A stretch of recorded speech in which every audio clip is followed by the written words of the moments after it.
Hello, this is the Stories Beside channel. I release videos every day for you. Subscribe and click the bell. Good morning. A young, beautiful girl entered the office with a hip gait. The whole space was immediately filled with the scent of her fresh citrus perfume and her long silk hair.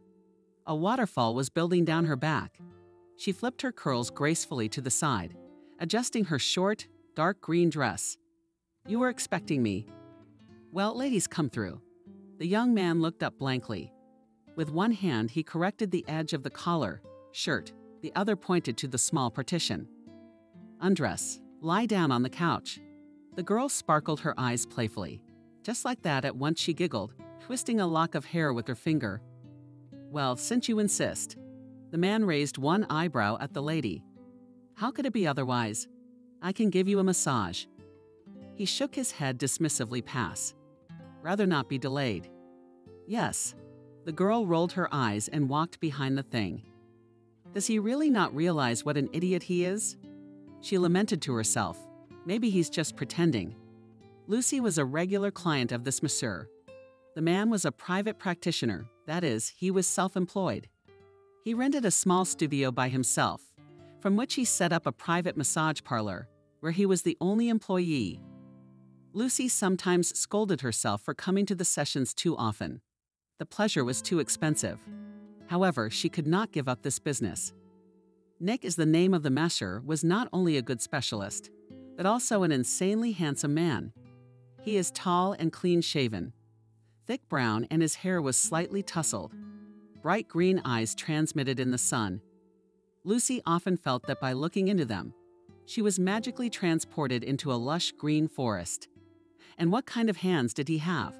Strong, beautiful, neat, and at the same time incredibly masculine. Lucy loved not only getting a massage from those hands, she loved just looking at them. Dainty wrists, long fingers, always neat nails. Not a man, a dream. As you can guess, Lucy was head over heels in love with her masseur. Night she dreamed of those strong hands squeezing her in the quiet of her bedroom, of Nick getting greedily drunk with hot kisses on her thin and fair skin. Alas, these were only the dreams and fantasies of a young girl with a rich imagination. Lucy had always been strikingly beautiful and charming. She had never needed male attention. What was her surprise when she discovered that not everyone was head over heels for her beauty? To be more accurate, it was Nick who didn't lose his head. No matter how hard she pouted, no matter how much makeup she put on, it was all for nothing.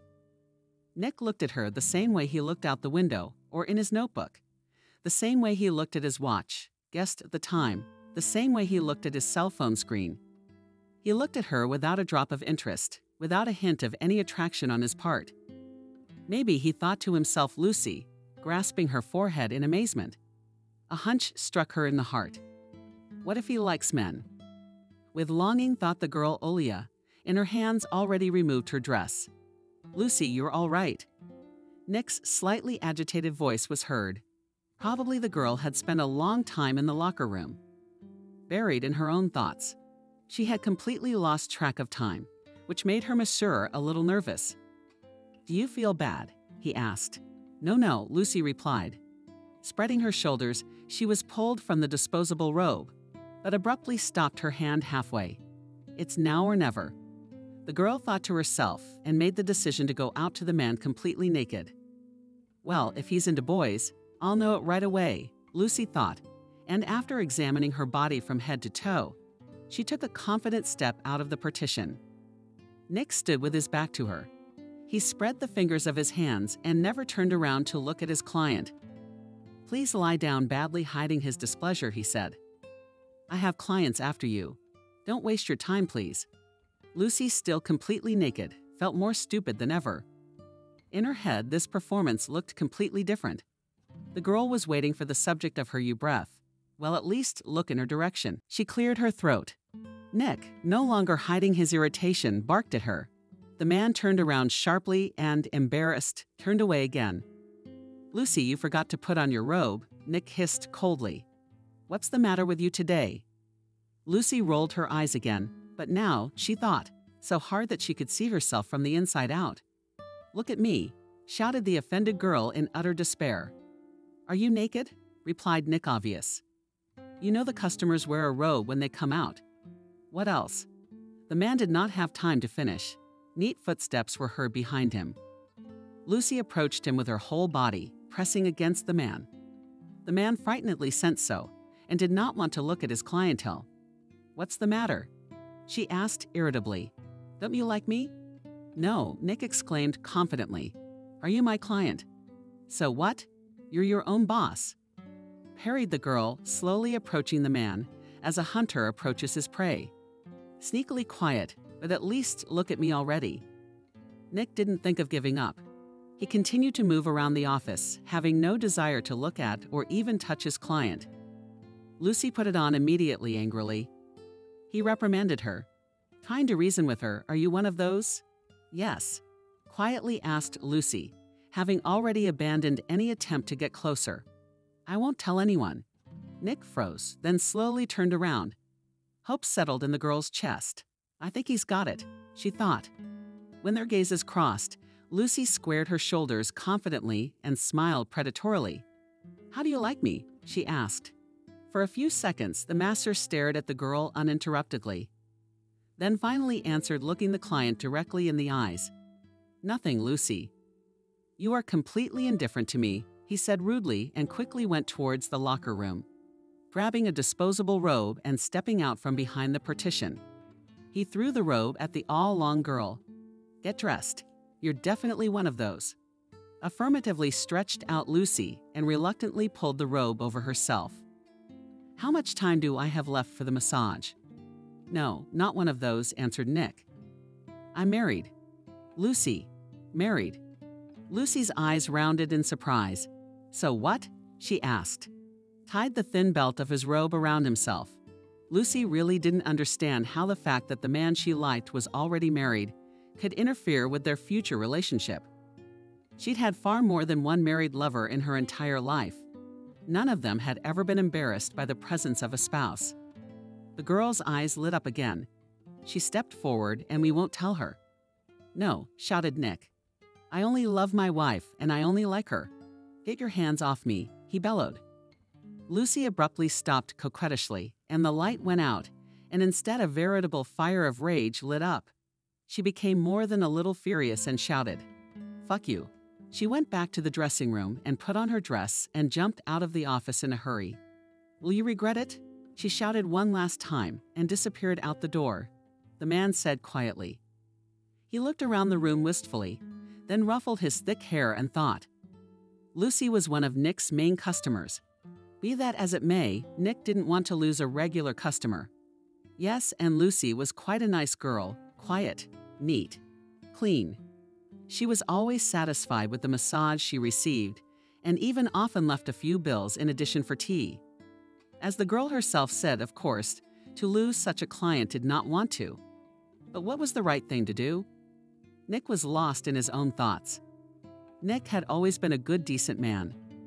The man knew about the fact that nature awarded him with incredible and enchanting beauty since early childhood. His family, relatives, friends of his parents all, and always did not forget, reminding the child just how beautiful he was. Nick's mother even wanted to send her son into modeling. But the boy's father was categorically against it. "This is not a man's business," he said. Nick himself in his beauty has never seen anything positive. There are not many beautiful people in this world. So what? His father gave him a harsh upbringing, built on the fact that a man is first and foremost a provider, and beauty is for women. A man should be a little prettier than a monkey. Nick grew up and became more and more attractive, and other people paid more and more attention to him. Nick himself never noticed it. Even when, at the age of 18, Nick was invited to the casting of a famous TV series, he refused. He knew for sure that his father would be categorically against it. Dad was a real authority for Nick. He was for him an example of his teacher, mentor. Mom, in turn, did not give up trying to instruct her son on a different path. Secretly from his father, she continued to insist that Nick began to monetize his appearance. She picked up castings, ordered photo shoots, dreamed that her son entered the acting school, but all in vain. The only authority for the boy remained his father. Nick followed him through life, confidently, without lowering his gaze and all his values he adopted from his father. People around him were often surprised when they learned that Nick was into hunting and fishing, not yoga or fashion. His appearance didn't match with such hobbies. Seeing a guy with plump lips and thick, long eyelashes, people thought he was a model rather than a hunter. Nick Rose was growing manly stronger. He was still incredibly handsome, but the teenage tenderness had been superseded by a rough, masculine beauty. On his father's advice, Nick enrolled in a sports college, a real man's profession. After successfully entering the university, his father set his son's next goal to marry a good, decent girl. Of course, Nick had a lot of admirers, but so far it was all wrong. The father expressed clear criteria for the future daughter-in-law: educated, pretty, modest. Nick never gave up trying to find his soulmate. But nothing. All the girls that appeared on the way of this handsome man, he did not suit him at all.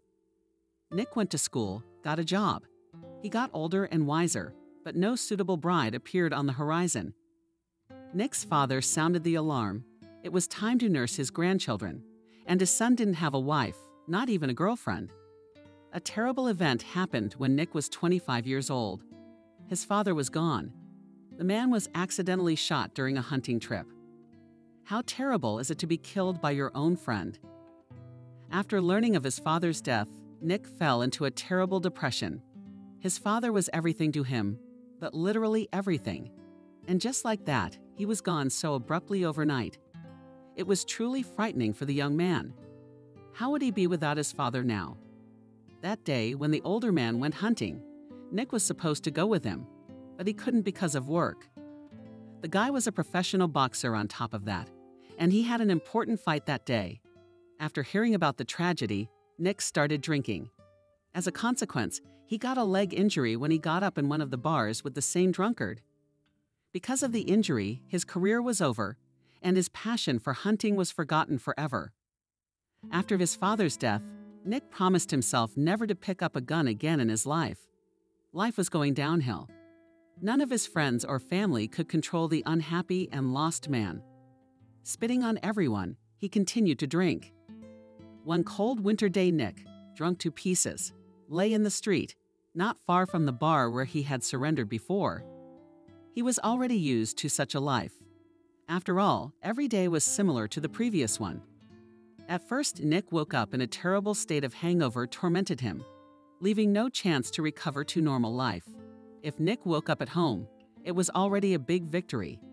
After all, he could often find himself in very questionable places after waking up. Nick had the next goal was to find money for his future life, and of course, the soonest possible. If friends Nick has no friends left. His former colleagues had long ago dissociated themselves from him. And his job, of course, was not. Therefore, there was only one option: generous Mom Nina. Nick's mother, even though she realized that he would drink all the money he received from her, she couldn't refuse her beloved only son. He looked ingratiatingly into her eyes, swore that he would never touch alcohol again.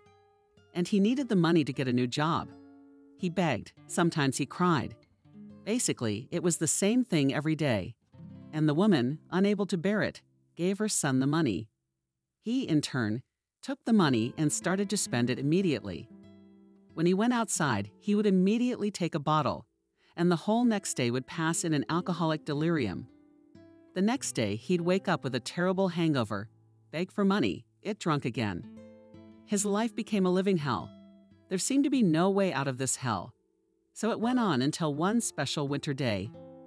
Nick, stolen by the guards from the bar, planned to continue drinking alcoholic beverages, but already in a more modest place, and was about to find new drinking buddies. As suddenly, unexpectedly for himself, but quite expected for others. He collapsed on the winter near the bar. He tried to get back on his feet, but all in vain. He had too much to drink, and all he could do was mooch in one place and fall deeper into the snowdrift. That's how he met her. A young girl, short, with a big blue hat, stopped beside him. "You're all right. Should we call an ambulance?" Nick tried to focus on the person he was talking to, but it wasn't working. He didn't say anything. Something incomprehensible again tried to rise to his feet, but again lost. He collapsed even harder. "Are you drunk?" asked the girl. She took a step forward and tried to lift the rather large man to his feet. But her strength was not enough, and she almost fell into the snowdrift after him. "Are you drunk?" She confirmed her own words and was about to leave the drunkard in the snowdrift, but suddenly something clicked inside her. She examined the found drunkard, so handsome, and in such a state she couldn't leave him like that. And it was quite cold outside.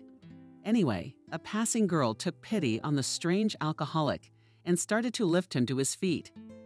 She managed to put him on the nearest bench. Taking a breath, she began to search his pockets in order to find a cell phone. She found it. The girl rejoiced. Fortunately, there was no lock. Digging through the contacts, strangers, and found it. As it seemed appropriate to her at the time, pressed the call button. "Hello, Nick." A voice sounded in the receiver, concerned Nina Mother Nick. Hello. My name is Nancy. I found your son right outside. He's not well. He seems drunk. It's freezing out. I don't think he should spend the night outside. Why don't you take him in?" Oh, our woman's sobbing. "Thank you. Now, what's the address?" Nancy shifted her gaze to Nick, then listened in the voice of a woman she didn't know, lost, sad. She felt sorry for the poor mother and answered her cell phone. "You know, I can bring him myself. I'll call a cab now." "Oh, don't bother," Nick's mother lamented. "Well, if it's not too much trouble, I'll dictate the address." From that evening, the young people never parted again. Nancy brought Nick home, and grateful Nina, having paid for the cab, offered the girl to stay in the guest room. It was getting rather late. Nancy gladly agreed. After all, she was just passing through town. She was in town for a refresher course, and she didn't want to spend the night in the hostel where she was staying. The next day sobered up. Nick realized he'd fallen head over heels in love. Nancy was the girl he had dreamed of all his life. She was exactly what he wanted to be around. His late father, kind-hearted, kind, sweet. She didn't leave a stranger in need. Spent her entire evening looking into Nancy's bright, sky-blue eyes at him. Nick was melting. Thanks to her, he quit drinking. Thanks to her, he was able to rebuild his reputation. The young people were married after 6 months of dating and after another year together. Their firstborn son was born to them. 5 years later, they had their long-awaited daughter. Unfortunately, Nick could not return to professional boxing because of his injury, but the knowledge he gained at the Sports Institute helped him to get a job as a masseur. After a few years of employment, Nick managed to open his own massage parlor and continue to work for his own pleasure. Beloved wife, children, happy family life finally helped to climb out of the hole in which he had driven himself. Finally, Nick fulfilled his father's advice. He married a good girl, and she bore him wonderful children. Too bad his father himself never lived to see that moment. Nick stood in the middle of his office. Lucy's running away from the reception made Nick's mind go blank. He hadn't realized how hard it could be to do the right thing in a situation like this. Of course, there were all kinds of people among his clients. Both men and women came to him for massages. Both professional athletes and ordinary people who wanted to relax under his strong and skillful hands. Of course, there were different situations. Some of the female clients sometimes explicitly hinted to Nick about further closer relationships. Others even openly asked him out on dates. But he had never had anyone as frank as Lucy before. Nick knew he was a handsome man. He was always handsome, even when he was lost at the bottom of a bottle. But as a rule, upon learning that Nick was happily married, lusting, his women would conciliatory raise their hands and abandon any attempt at intimacy. But this is Lucy. What was wrong with her? Nick shook his head and reached for a small notebook. Lying on the coffee table by the tightly finished window. Yep, another 35 minutes, Nick rejoiced. With the schedule before the next customer, there was still time, and the man decided not to waste it for nothing. He pulled his cell phone out of his pocket, opened his contacts, and poked his finger into his favorites, dialing the number hiding under the name Beloved Darling. "I'm not distracting you?" asked the man without waiting for his wife's reply. "Hello?" No. "The next customer is in an hour and a half," the girl answered. "We're sitting with the girls, having coffee. And you were supposed to have a client right now." "Yes," Nick answered thoughtfully. "I should have, but she had already left. I thought if you're free to have a bite to eat too." "I still have half an hour to spare." Why did she leave? It was clear even on the phone.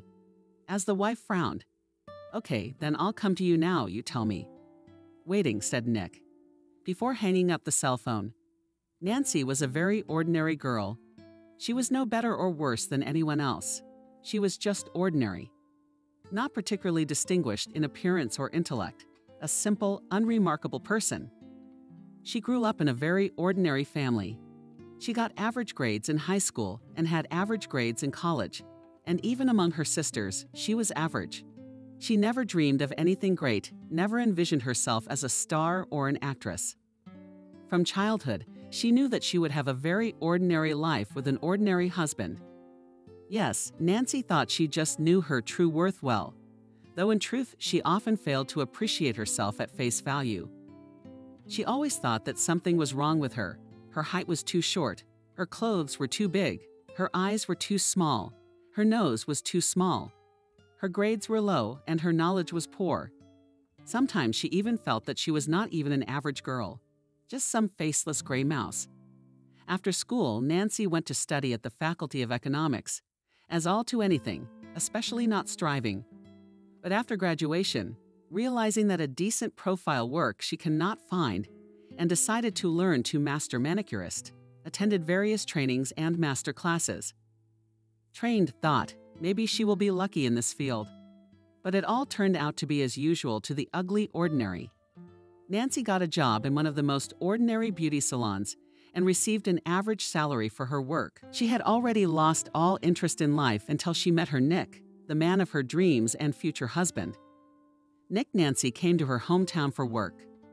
The owner of the salon where she worked before she met her future husband insisted that her employees go to advanced training courses. Nancy did not even think to argue with her boss, so she was one of the first to go to another foreign city. Since Nancy didn't have much money, and the former boss, though she sent Nancy to the training and paid for the road, but didn't bother to pay for her accommodation, and the girl had to rent the cheapest one. With all the consequences, as they say, a hostel. On the day she met Nick, Nancy had left her courses in the direction of this temporary accommodation, which was on the very outskirts of the city. Nancy didn't know what could be worse, getting through the dark, dingy streets of the city passing bars and suspicious stores, or being in the hostel itself in a place where 8 people slept in one room and not all of them liked to shower. Nancy walked along the next bar, and as she passed it her heart began to pound with renewed vigor and her hands clutched the can to the point of pain. Not many people could be found in a place like this. Nancy had never thought that this was where she would meet her destiny. When she saw the man sick in the snowdrift, a strange feeling settled in her chest. Maybe fate itself was trying to give her a sign. When she saw Nick, Nancy really thought the man was ill. It didn't even occur to her that he was drunk. Nancy was a kind, sympathetic girl. She would never leave a man in distress.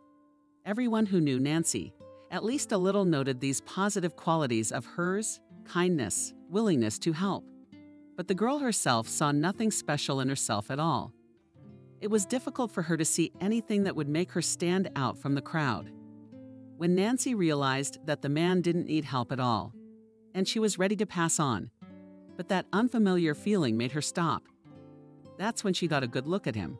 A tall, insanely handsome man was lying in the snow like an expensive, discarded toy. Seeing the features of his face, the girl couldn't take her eyes off him for a long time. Before this, Nancy had only seen such handsome people on the covers of fashion magazines. What was her older sister reading? Yes, on the television screen. For a handsome man like this man to pay attention to her, Nancy wouldn't even dream of it. And he looked kind of poor and lost. You could tell this man wasn't living his life. It was not without difficulty that she sat him down on the bench, found a black down jacket in the pocket, a cell phone, dialed her mother's number, called a cab, put the handsome man in the car, and drove off with him. While they were driving, the man fell asleep, collapsed on the shoulder of his savior. The girl's heart hammered with renewed vigor, though she realized that this man was just drunk. She enjoyed his closeness, his warmth. When Nina offered Nancy to spend the night at their house, Nancy gladly agreed. It was better than going back to that lousy hostel. And a chance to see the handsome man again. A mother saved. Stranger settled Nancy fresh bedding with painted on it seashells, fed warm salad with fried shrimp scattered in gratitude. The next morning, when the girl was about to leave the apartment of her new acquaintances, she accidentally crossed paths with Nick in the hallway. Seeing him sober, Nancy was speechless. He seemed to have become even more handsome, even more masculine. He stared into her eyes for a long time. Nancy was embarrassed and immediately thought maybe there's something wrong with me. She lowered her head in embarrassment and was about to jump out of the apartment when suddenly she heard something she never expected to hear from such a man. "You're so beautiful, forgive me," Nick said quietly. Nancy couldn't believe her ears. A guy like that was paying attention to her. She had always thought she was unworthy of such men. After getting to know him better, Nancy was finally convinced that Nick was the man of her dreams, smart, handsome, caring. She just couldn't believe her happiness. Just like that, these young people found in each other what they both dreamed of. A couple like this had yet to be found. When Nick proposed to her, Nancy thought she was going crazy. In what way? He liked me. She asked herself the question many, many times daily. Nick told her lover how incredibly beautiful she was. But Nancy let all the compliments pass by her ears. The girl's complexes sat too deep in her mind. Probably she never fully believed in her happiness. A few years after the wedding passed very quietly and at the same time troublesome. Children appeared, and with them the inevitable domestic difficulties. True, the loving couple overcame all this easily. Their family life only became stronger after the appearance of a son, and then a daughter. But after Nick opened his massage parlor, Nancy realized that there was a new problem in her life. From inside, Nancy wished for a nasty gray feeling, a creepy jealousy. Nancy changed jobs, taking a job at the salon closest to Nick's studio. That way she felt she could control her spouse. When Nick and Nancy had a free moment, the girl always came to her husband's office. They had lunch together, drank coffee, and just had a good time. Nancy had seen many of her husband's clients. Beautiful, young, slim. Jealousy choked the young wife with a terrible force. In her mind, she well understood that Nick was incapable of cheating, but in her heart, the girl's heart bled. When she saw another new beauty walking into the office of her brutally handsome husband cheating, if it actually happened, would become for Nancy the most real nightmare. It scared the young mother to the point of tears and chest pain. Nick. The door to the office swung open, and Nancy stepped confidently inside. What happened? "Sweetheart," the man smiled broadly. He set aside the electric kettle that had just boiled and walked over to his wife and hugged her tightly. Bending almost in half, he buried his nose in her hair. "I've seen you since this morning, but I've missed you," he said, pulling away from Nancy. "How late are you working tonight?" "I have 3 clients today, but all after 12. The girl answered, looking around the office. "And you were supposed to have 5, but he was embarrassed. I'll be off early today. Then I'll pick up the kids myself." "Okay," Nancy replied. "So what happened with your client?" She went inside and sat down on the white leather sofa. "You never told me."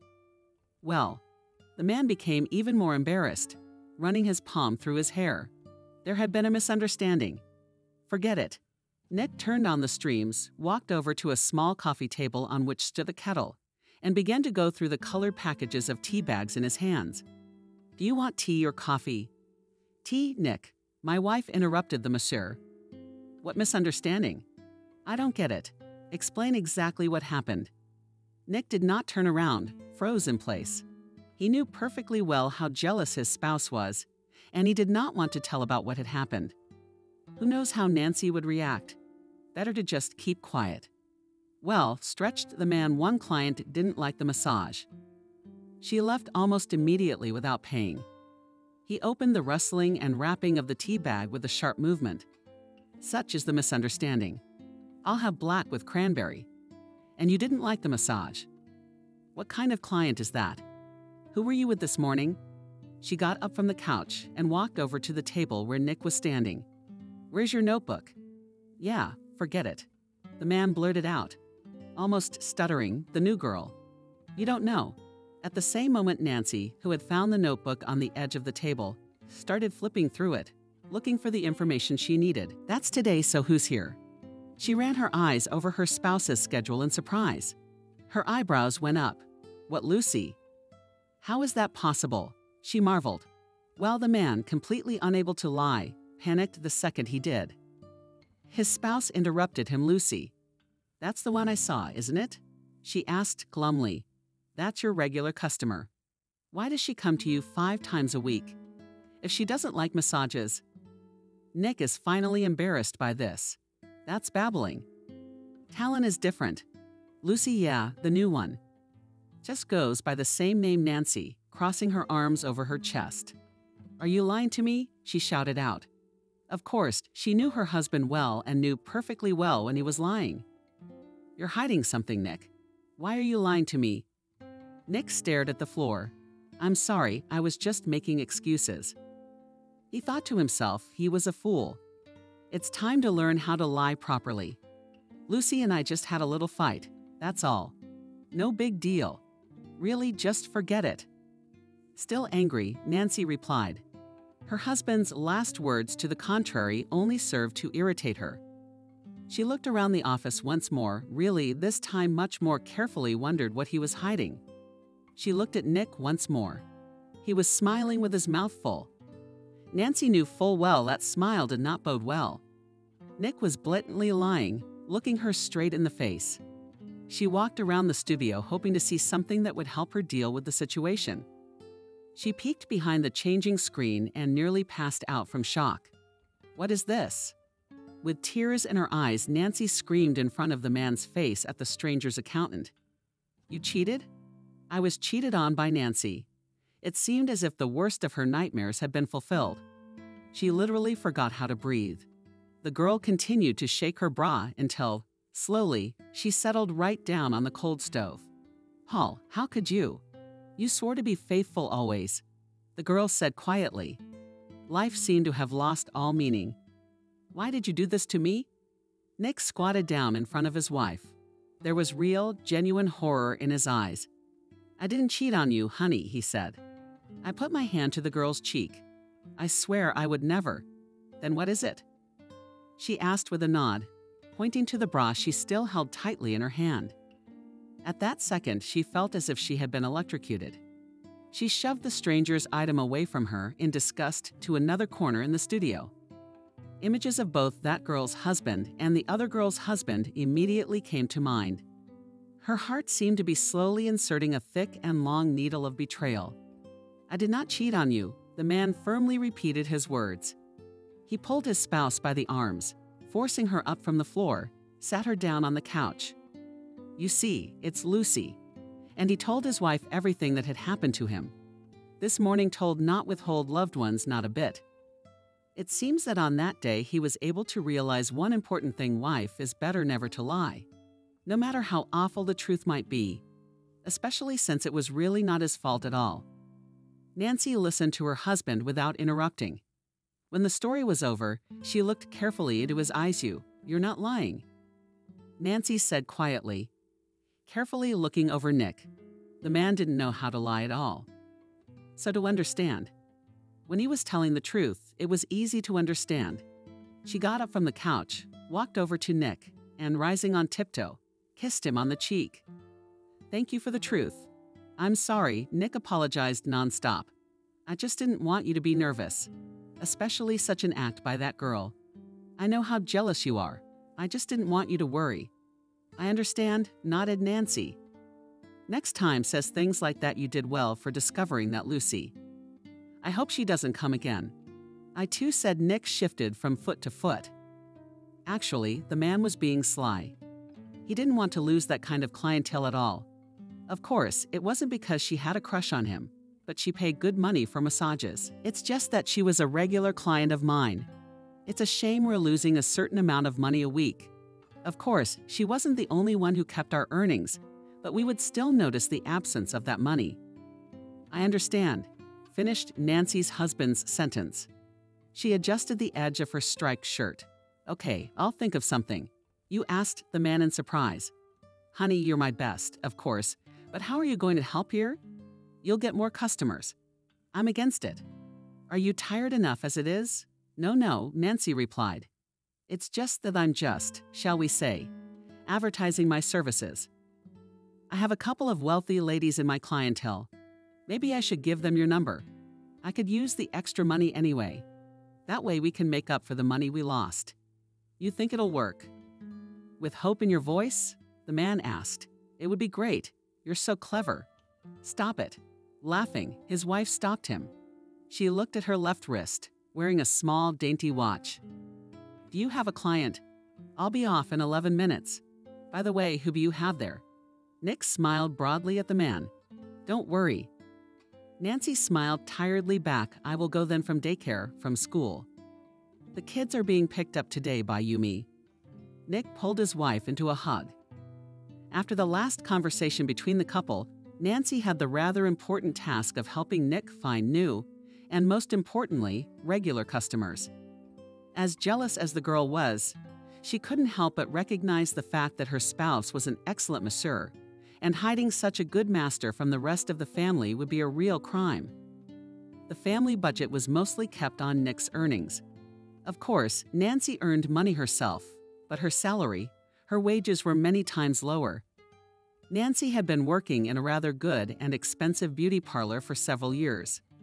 Among the clientele were some truly rich and even famous ladies in town. This salon was one of the most prestigious in the city. It employed many good masters, manicurists, colonists, hairdressers, and a beautician. True, the paychecks weren't as shiny as the clients. Kelly, the owner of the salon, was a lady of groomed, luxurious appearance. She was incredibly wealthy, but she kept her female employees in a tight grip. A late fee didn't please the hostess. Appearance was also a fine. The fines poured down on the workers literally by the river. The workers of the beauty salon often gathered together to get over the bones of sweat, annoying boss. But beyond simple conversations and gossip, nothing went.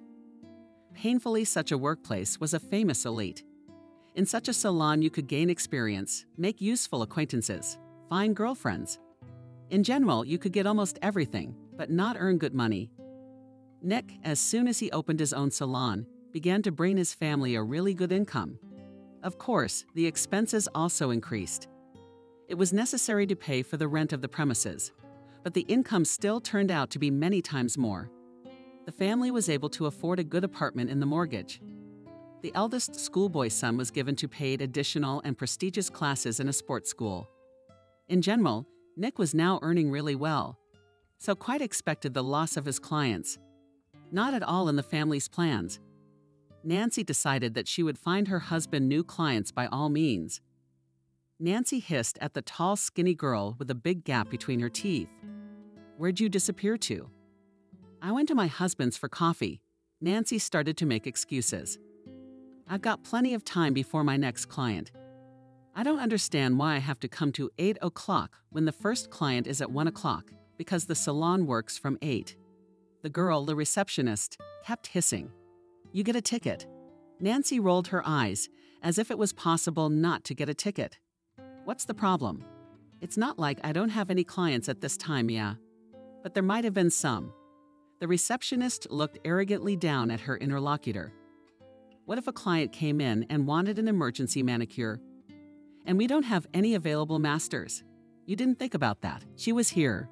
Before I left, I checked with her to see if she was going anywhere. Nancy parried. She's a great technician. And it's unlikely that in the half hour I was gone there would have been a flood of customers without appointments. Nancy squared her shoulders proudly, noting how annoyed the receptionist was beginning to get. Well, I'm off to work. Those spit out the receptionists. Go and wait to be fined. Nancy's working day went on as usual.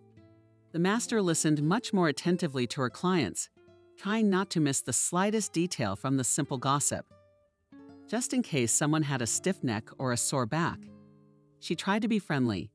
She tried to catch the right moment when she could promote her husband's work openly and without embarrassment. The first client turned out to be a young and pretty girl, and in the first minute, Nancy felt a slight prick of jealousy. My Nick is going to get fat, Nancy thought, but tried to push the unpleasant thoughts away. Away. She tried to get her client to talk, but she was unfortunately quite silent. The young lady stared lazily at her cell phone screen, while Nancy was giving her complicated extensions. The second client was a bit more cooperative. The middle-aged woman refused and blurted out to her manicurist. She managed to complain about her fool of a husband and tell about her son's school problems. Tell the story of her younger sister, who cheated on her boyfriend. When the client finally fell silent, and Nancy gently asked if she was interested in contacts of a good masseur, the woman was taken aback. "What do you think you're doing?" She was indignant. "Keeping your distance?" Nancy was beginning to lose hope. Of course, it was only the first day when the girl was trying to find clients for Nick, but she was noticeably asleep. And really so, since you can't openly advertise extraneous services here. Finally, the day came to an end, and Nancy sat moodily waiting for the last client. She had already gotten a text message from her spouse. He wrote that he had picked up the kids and the whole family was waiting for her at home. Nancy couldn't wait until the end of the workday. What if the client canceled the appointment? Finally, there was a quiet clack of heels, and the receptionist entered the employee room. "Nancy, your client is here." The girl was finally happy. "Remind me who your regular aunt is." Well, the administrator thought, "Go already, if you don't want fines." Nancy smirked and went back into the hall. There already sat her last customer for the day, an adult large woman. She looked to be in her late 50s. Adriana Constant on the wall, this woman looked like she was cut out of some movie about the lives of rich and powerful matrons. She always wore a rough woody perfume, hers dark. Her red hair was styled in a 60s hairstyle, and her big glasses with black and right. Already too much made her look like a frog. Nancy said hello, sat down in her seat across from her. Next to this woman, she always felt a kind of inexplicable calm, a peacefulness. Adriana seemed to be able to protect her from everything in the world. Nancy was suddenly reminded of her own mother. "It's good to see you." The girl smiled broadly at her client. "What are we doing today?" "Thank you, Nancy." Adriana nodded discreetly in response as usual, manicure and red coating, gel varnish. "You know I don't cheat on myself." Nancy smiled again. "Of course I do. Then let's get started." The girl began to remove the old coatings from the client's nails. She decided to continue their conversation. "That's why I love you, Nancy. You never impose your taste on me. And the other masters, why do they always pester me with their glitter designs? Whenever you come, it starts right away." Adriana raised the tone of her voice, trying to portray the masters she was fed up with. "Let's try it once. Come on, come on, come on, come on, come on." "Bub, why are they doing this?" And Nancy laughed modestly. "It's just that we masters like to do new things. So we offer to try different designs, in case the client agrees. And I don't suggest you, because I know you well. Red gloss is your everything." The woman laughed. "That's right." She suddenly frowned sharply, grabbing the back of her neck with her free hand. "Oh, it hurts. My strength is gone," complained the client, holding the back of her wide neck. "Did you sell it?" Nancy stirred. This is the right moment, she thought to herself. The girl aloud tried to give her voice the most open-minded tone.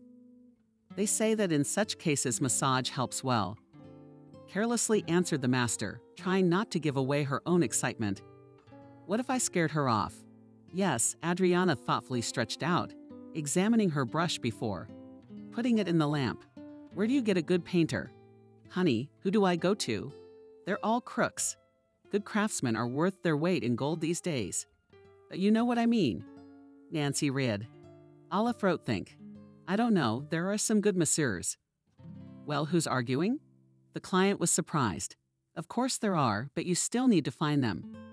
I had a good master. And what do you think? He left for another country." The woman sighed deeply. "What can we do in such times?" Nancy took her eyes off her client's nails and looked into her eyes with confidence. "It's time," she thought to herself.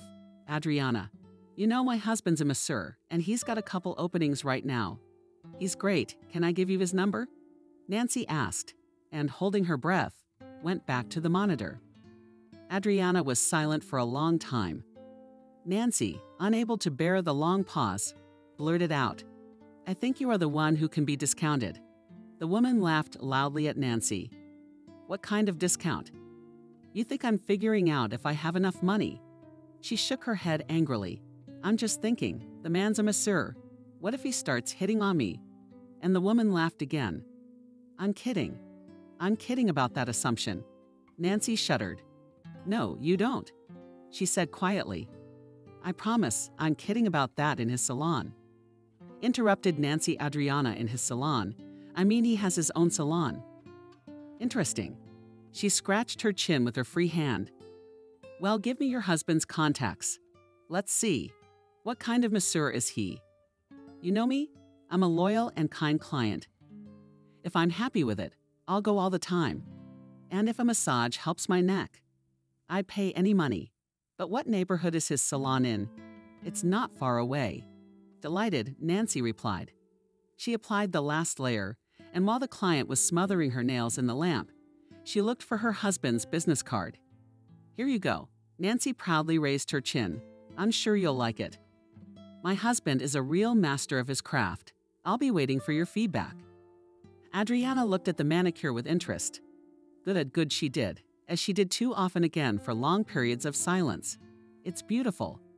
I don't know about your husband's massage, but you do an amazing manicure. Nancy, you're a talent. You should open your own salon by now. Nancy looked down at the floor, embarrassed. Tell me about it. What talent? Nancy returned home in high spirits. Her first day as an advertising executive, and already such a success. Although Nancy didn't know exactly who her regular client was, one thing she did know was that the woman had a lot of money. Nancy went into the apartment, took off her old shoes, and her son Tom was next to her. Mommy screamed, Boy, you're home. He ran up to his mother and literally clung to her. You're going to see the model I made in class today. Nancy couldn't hold back a smile, but of course she was only changing clothes now. She made her way inside the apartment and went about her routine. Washed her hands, changed into her home clothes, kissed her baby daughter. When she had already watched everything the older child wanted to show her and listened to the babe babble, Nancy went out to the kitchen there, with her head down on her hands, sat her husband Nick, called her husband the girl.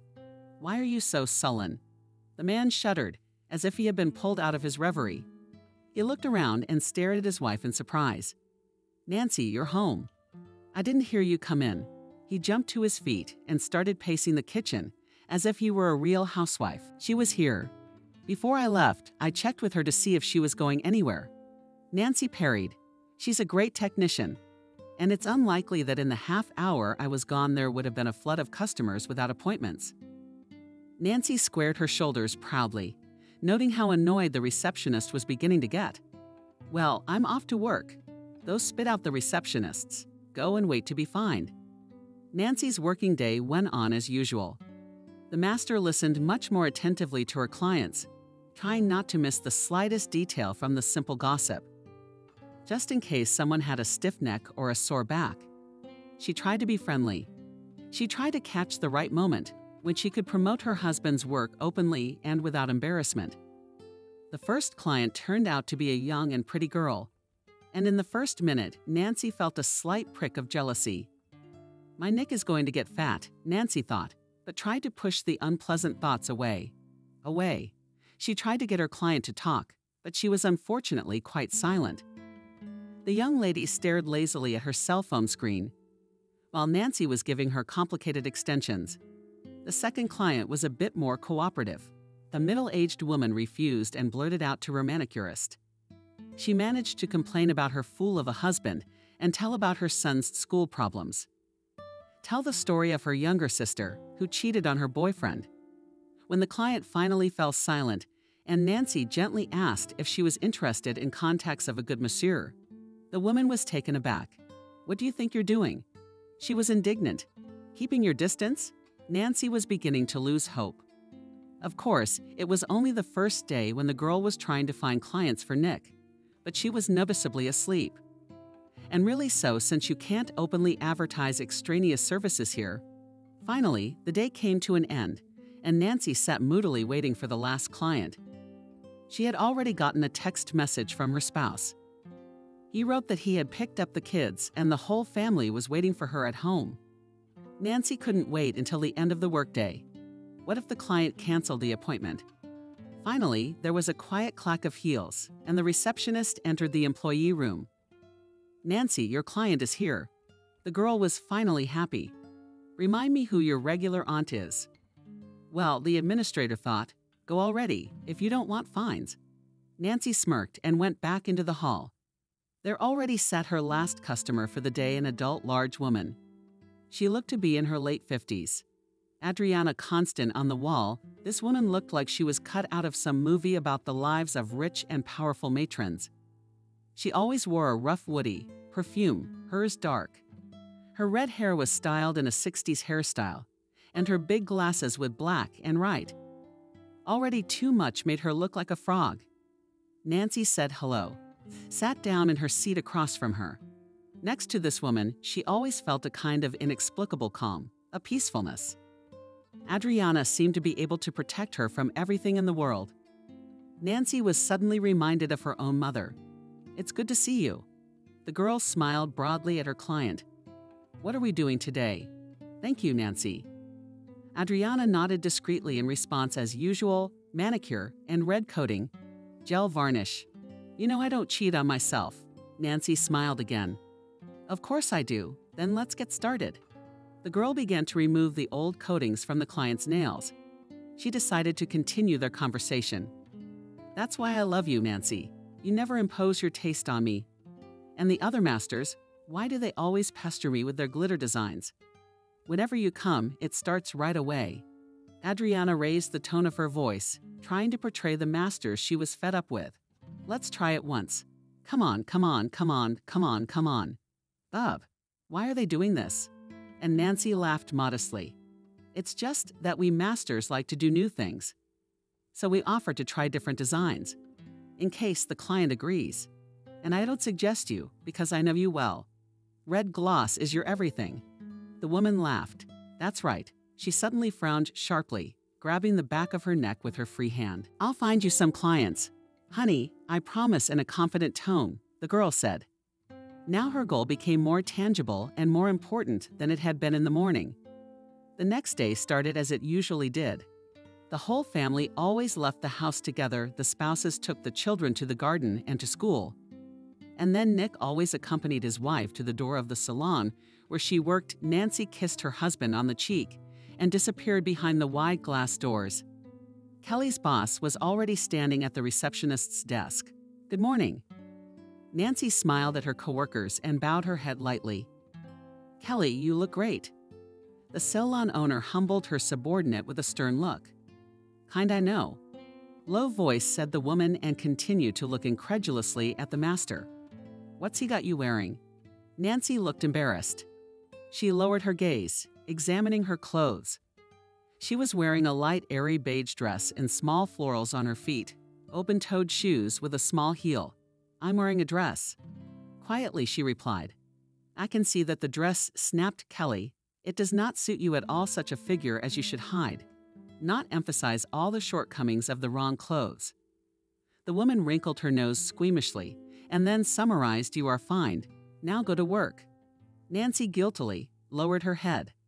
On the whole, this outcome of events was quite expected. But she was already tired of hearing insults from her boss. She was ready to turn around and leave the hall, but something made her stop and try to defend her rights. Kelly began confidently, "But what difference does it make how I'm dressed? If I'm going to put my uniform on top of my dress anyway?" The supervisor snickered. "Because that tastelessness will be noticeable anyway. I want my salon to employ not just good craftsmen, but people who are pleasant to look at. If you're still doing okay on the first point, on the second, you should think better about what you wear and how you look on your days off. Do what you want and look how you want.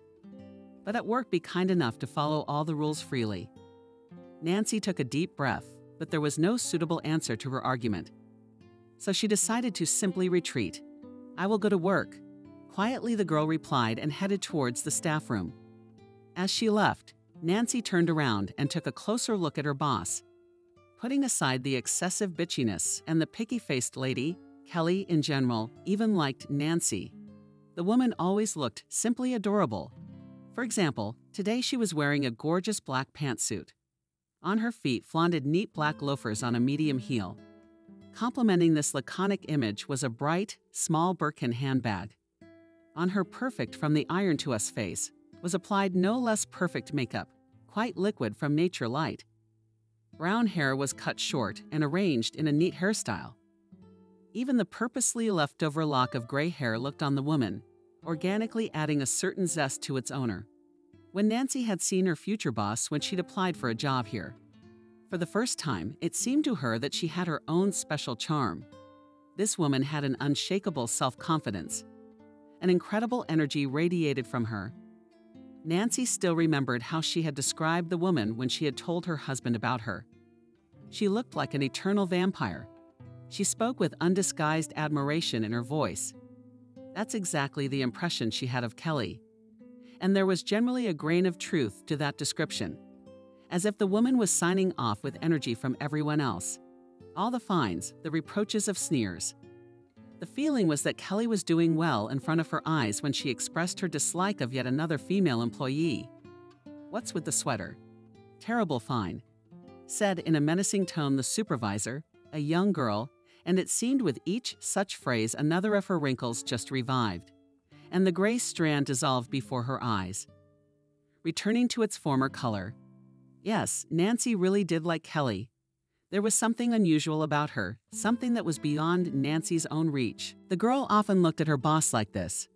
She wanted to understand how she always managed to look so gorgeous. Maybe she takes some vitamins, or all that cold and high forehead Botox. Either way, the secret of her beauty was as interesting to Nancy as anything else. More than once or twice, Nancy had enlisted the help of the internet to find out a little more about the bossy woman. What was her surprise when she found old pictures? Even as a young hopeful, there was nothing special about that girl at all. An ordinary gray mouse with no distinguishing appearance and her own flaws. An average girl just like Nancy herself. How did she manage to achieve such beauty without having any natural data? This question tormented Nancy more than any other. Maybe she would be able to achieve the same success someday, though Nancy did not admit it even to herself. In her heart, she would like to repeat the success of her supervisor, to become as beautiful, successful, confident as she was, to have her own beauty parlor. The working day was in full swing, but Nancy had no luck with the abundance of customers. A woman who was supposed to have come in earlier in the morning postponed the appointment, and the one who signed up at lunchtime never deigned to come. As a result, for the first half of the working day, Nancy broke down idly and left the workplace. She was afraid to do so. It seemed the supervisor was in no mood today. Oh, and there was nowhere to go. Nick, on the other hand, had a busy day. As a result, Nancy sat down in the back room in the company of her colleague Helen, a makeup artist. Helen had a pretty free day as well. This young blonde-haired girl had a round, freckled face, and her hair seemed to be pure white in color. Helen looked around fearfully and, realizing that there was no one else in the room but herself and Nancy, took a drag on her strawberry-flavored electronic cigarette. "You're not quitting, are you?" Nancy asked reproachfully, looking at her colleague. Helen Luxury was angry, fixed on herself a black-as-night sweatshirt with overly long sleeves. "No, as you can see." "Well, I quit cigarettes," and this she inhaled sweet and nicotine vapor again. "That's not real." A puff of sweet-smelling vapor drifted lazily across the room. Nancy squeezed her eyes shut. "Yeah, right, there's nicotine in there." "So you're still smoking, albeit in a different format." "Long time for you," Helen replied in a deep, low voice. "You saw how angry the lion was today. Even angrier than usual. It's horrible. I've even been fined already." Nancy smiled sadly at her friend. At first glance, it might have seemed that the two could have nothing in common. But for some reason, they quickly found common ground. Oh, come on. Why? Helen asked. Let me guess. 3 seconds late. Smiled wrong. Nancy laughed back. Helen continued, well, I'm wrong again. Too much on the shower with not a soul at all. Not Tommy. Nancy got up from the small sofa the girls were sitting on and spun around in front of Lena. Developing her dress, Helen jumped up on the spot, realized huffed, and blinked embarrassed by her excessive volume. Wrong clothes. Case in point. Nancy sat back down on the couch. When your next client isn't anytime soon. Helen pulled out her cell phone and started flipping through the news feed. Boring, she stretched out, by the way. Do you know why she's so angry today, and why is that? Nancy asked interestedly. Do you think it was my dress that pissed her off? No, answered Helen. She quickly tucked her phone back into her pocket and switched to conspiratorial. Whisper leaned in close to Nancy's ear. You knew she had just gotten back from the ski resort.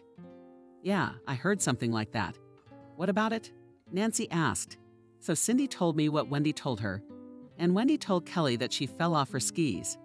They say it's the bruises. She can barely stand on her feet. Can you believe it? Helen's face expressed genuine interest. There was a feeling that the girl was telling not second-rate work gossip, but a real-world secret. And you know what else they say? Shit. Nancy shook her head disappointedly, pulling away from her friend. What's the big deal? Fell off her skis? What's the big deal? It's not even gossip. No, it's not.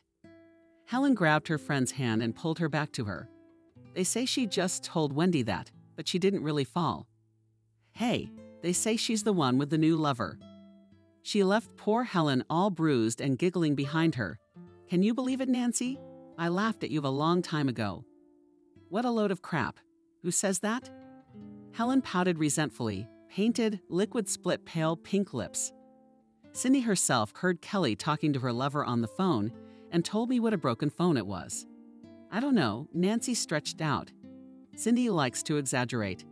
Helen waved her hand cheerfully. But so what? She ventured to take a drag on the electronic cigarette again.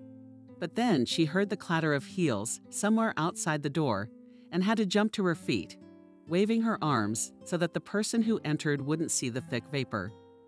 Nancy, the receptionist, Wendy came into the back room. You have a customer without an appointment. Oh, great. The manicure master rose to her feet, caught wearing her work apron. I'm on my way. Wendy humbled her colleague with a judgmental look. See why you can't leave in the middle of the workday. That's exactly why. Okay. Nancy was laboring over a complicated nail extension. Her sudden client, a young girl of about 35, smelled interestingly of berries, of perfume. And on her wide t-shirt was a brightly colored logo. The customer herself was a little wordy. She explained in 2 words what shape of nails she wanted, and never decided on the color. Hooked on wireless full-size headphones, Master Manicurist realized that the client is not ready to make small talk, so she plunged into her own thoughts. Interestingly, when she could work in silence, Nancy's manicure was much better and more beautiful. She was expectantly thinking about the fate of her family. Where are we going to find clients for Nick? She wondered to herself. Probably every 5 minutes the idea of looking for a husband's clientele among her own female clients was not a bad idea, but not always feasible. For example, she had never managed to try offering the services of a massage therapist to anyone today. Probably shouldn't offer massages to everyone. Summarized. The girl is standing there, asking the women. Maybe they have a pain or a relative? That would be the right thing to do. Nancy, having finished the process of build-up in the waiting room, looked at the clientele.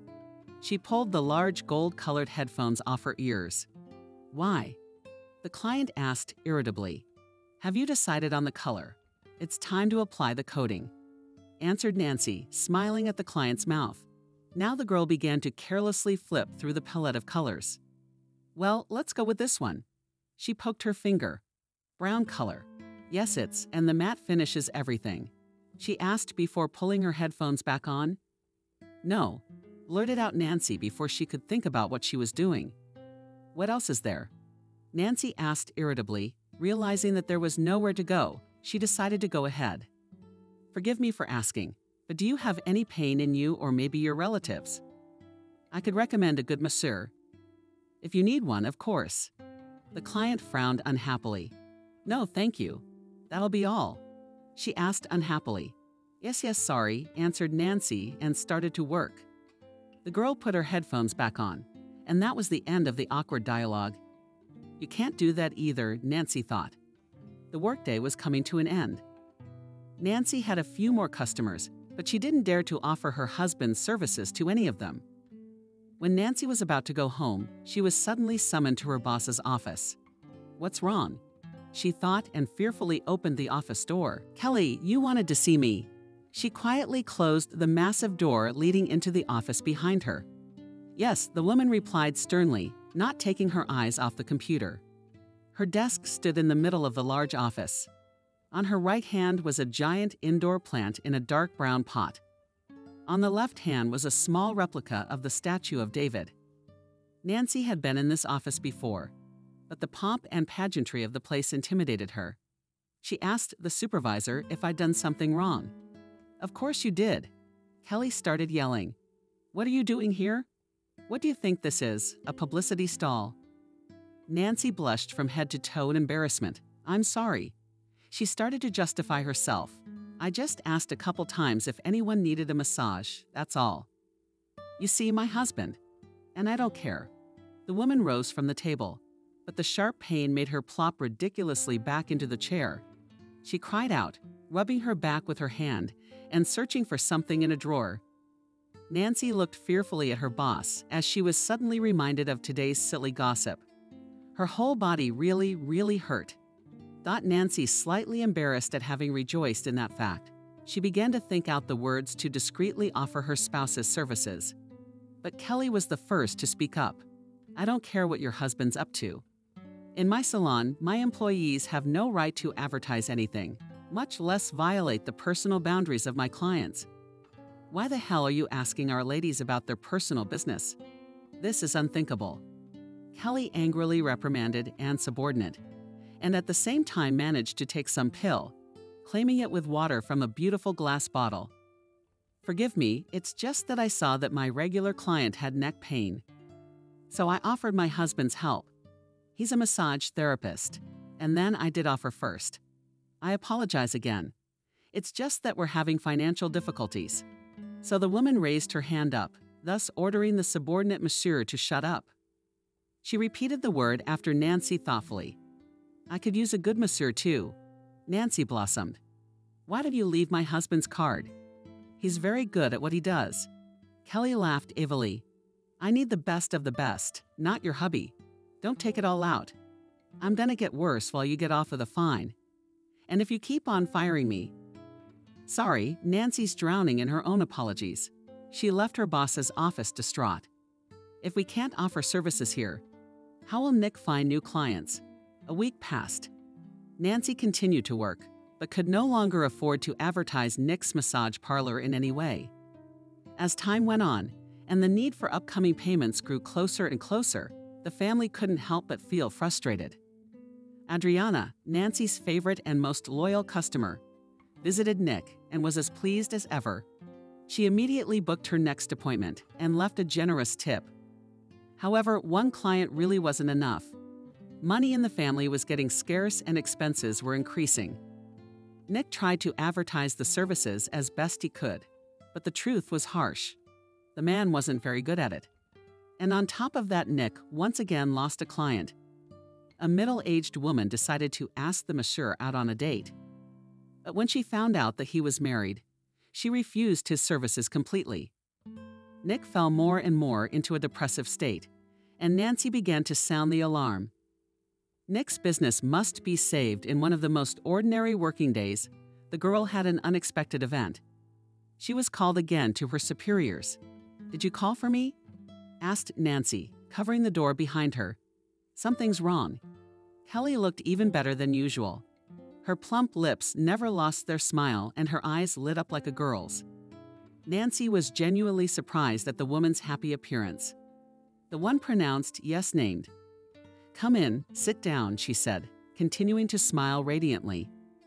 Nancy was taken aback for the first time in all the time she had worked here. She was asked to sit across from her. She took a leather chair standing nearby. A nasty squeak echoed around the room. Kelly rolled her eyes demonstratively, but made no comment on the wall of awkwardness. She waited until the subordinates were seated and began to speak. "I wanted to ask you something. You're Nancy, aren't you?" Nancy raised her blonde eyebrows. "Right. What's good? You mean Nick is your husband?" "Yes," she answered, stammering slightly. "And he's a masseur, yes, the one you advertised so fervently." The woman continued to ask me strange questions. Yes, that's right. And again, I apologize. Interesting." Kelly stepped forward a little bit. "And how long have you two been together? How's your married life?" "It's fine." Nancy had already completely lost the meaning of this dialogue. "But for a long time, now we have a pretty grown-up son in school and a daughter in kindergarten. Everything's great. Family life is just fine." "But why do you ask?" Kelly laughed. "It's not important that way." She smiled, flashing her teeth. She seemed to read respect in her eyes. Kelly said, "I wonder if it was the Nancy girl who got herself such a handsome man." "How did you do it with your looks?" Nancy went cold.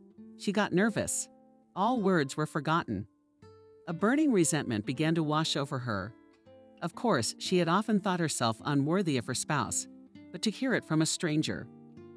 To hear it from a stranger was very, very unpleasant. Nancy continued to be sullenly silent. "Well done." Suddenly, her boss praised her.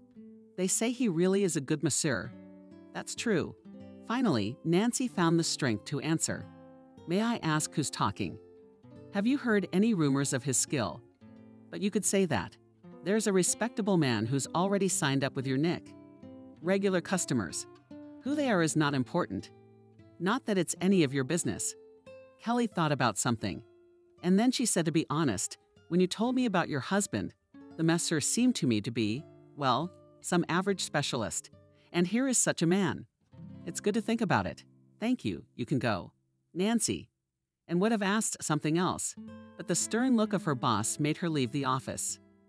Who is this mystery man? Kelly's advice to Nick Nancy was lost in speculation.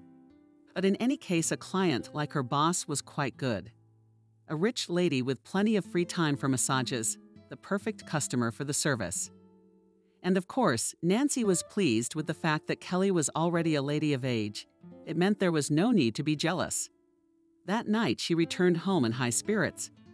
She couldn't wait to tell Nick that a new client had been found. And of course, to ask who exactly the mystery man was in his regulars. "Honey, I'm home."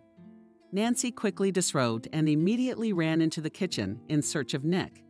Always when he finished work early, he was busy cooking dinner. Nancy opened the door to no one. Strange, she thought, and headed straight for the bedroom. There was no one in the bedroom either. Nancy frowned, heading for the children's room, who were already home. "Tom," the girl called out to her oldest son, "Where's Daddy?" The boy smartly corrected his small, round, and cheeks went. "I'm in charge of the eldest now. I'm watching Molly." "What do you mean gone?" Nancy asked. "Where?" "On business." "Why are you being such a baby?" "You'd better see what I made today." Tom began to show his mother all his handicrafts. Nancy herself, though she didn't show it in front of the children, was nervous. Where could Nick go without telling her? When the children were subdued and put to bed, Nancy was worried. Suddenly something was wrong. There was no way to panic. Soon there was the sound of the door opening. "Nick." The girl rushed into the hallway, planning to ask her husband where you've been. And Nick, it seemed, did not expect to see his wife at home. "Oh, I went to work." "Work?" Nancy asked in surprise. "Isn't it a little late for work?" Nick rubbed his eyes tiredly. "I know it's late. I'm sorry. It's just some client. Couldn't get here any earlier, and he really wanted to make an appointment with me. So I made him an appointment for tonight. There's no such thing as too much money, especially in this case. I picked up the kids, took them home, and almost straight back to the studio. Terribly tired." Nancy looked her husband carefully straight in the eye. Tired indeed. Thick lashes covered the top of the pouting green eyes. His hands were trembling. Nancy, forgetting what she wanted to tell, clarified this client is he who? A man? Nick nodded. Don't worry, honey, I wouldn't trade you for anyone. The man mauled his wife in the forehead and disappeared behind the bathroom door. Nancy was left puzzled. Nick never took clients this late in the day. He always said evening was time for family. Of course, given that expenses had gone up considerably, and the money really couldn't hurt, he was doing the right thing. But Nancy still felt something was wrong. That same night, when the spouses were getting ready for bed, the girl remembered what she wanted to tell her beloved. By the way, she suddenly exclaimed, putting aside the white tube of cream on the table. I wanted to tell you something. What asked Nick was already almost asleep. He rolled over from side to back, but he didn't open his eyes. I'm not at work. I mean, yes and no. You know, I was able to convince my boss to see you. She's very well paid. I think she could leave a nice tip. What do you think? Tipping is unlikely, Nick said quietly. She's the one who looks like a vampire. She's the Kelly. Really, not really. I convinced her, of course, but I contributed to it. She said you were recommended to her by someone who started seeing you on a regular basis. I wonder who that is? Who do you think? I don't know, Nastya. The man yawned contagiously. Let's go to sleep. Come on. The girl reached for the cotton lamp and turned off the light. For a second, she thought her husband had not agreed to something. Time passed. Life went on. At first glance, it might seem as if nothing had changed in the family's life. But Nancy couldn't shake the feeling that something was going on. Some little thing, something that was unnoticeable, but definitely went wrong. The girl tried to figure out what it was, but there was no way she could look at it with her full wide eyes. With each passing day, Nancy felt something bad approaching. Some background anxiety settled in her soul. Every day this anxiety grew and grew. And now it had become quite noticeable and significant. But what exactly was she afraid of?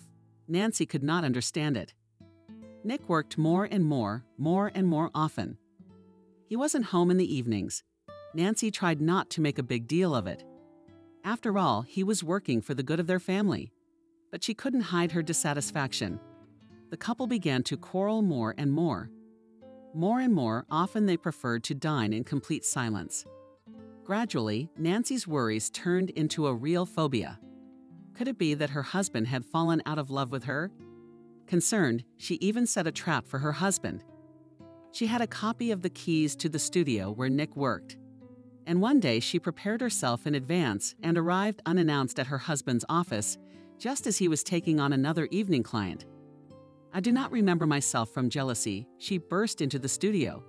Not realizing what she expected to see the girl almost with a foot open the studio and the doors, and whirlwind flew into the massage room. The elderly man receiving the massage was furious. He had never expected some, as he put it, crazy girl to barge in at the time of the appointment. So Nick lost another regular customer, and the couple's relationship soured even further. In one of Nancy's working days, she had an interesting dialogue, which later greatly influenced her future life. Nancy, hi. Helen burst into the staff room. Her blonde hair was gathered in a high, careless bun. Her long legs were pulled back by leather tights, and a wide, lightweight sweatshirt developed as she plowed into the room. What are you doing here? Not enough customers again. Nancy set to the side a small cup decorated with an angel. No, there are plenty of customers, but they're all after 12 again. Why am I sitting here? What's the point of us coming in at 800? I don't understand. The girl slightly tilted her head to the side. It would be nice to come at whatever time the first client is scheduled. Helen shrugged her shoulders. Well, you know, if someone comes in without an appointment, so you have to sit. The makeup artist took out a powder from her lacquered black bag. She opened it up and began to scrutinize her makeup. I've got a lot of clients today. That's great, Len, Nancy exclaimed. Are you having any luck today? No, it's you, I know. But wouldn't one manicurist be enough? And those who come without an appointment, not so many. And in general, in other salons, if there are no available masters, customers turn around. Well, you're right. Helen slammed his powder down loudly. Really, what are you sitting here for? Go get some rest and go see Nick. You can be free as a breeze until 12. Aha. I don't want to get another ticket like that. Oh no, I'm not sitting here. That's all right. We need the money now. We can't lose a dime. Oh, come on. Helen smirked. No one will fine you, there's no one. Go easy, don't worry, there's no money in your ear anyway, and won't be anytime soon, or even in the next couple of weeks. Nancy looked at her friend questioningly. What do you mean? That she's away again. I didn't know. No, you didn't, Helen replied irritably. You see, you don't listen to local gossip and are not aware of what's going on. So listen, the girl quickly looked at the time, and making sure that she had a couple of minutes before the client sat down next to Nancy, and began to tell her friend the latest gossip. Our aunt has found herself another man handsome. They say he looks like some actor. But what about this new man? What about her husband? Nancy looked at Lena incredulously.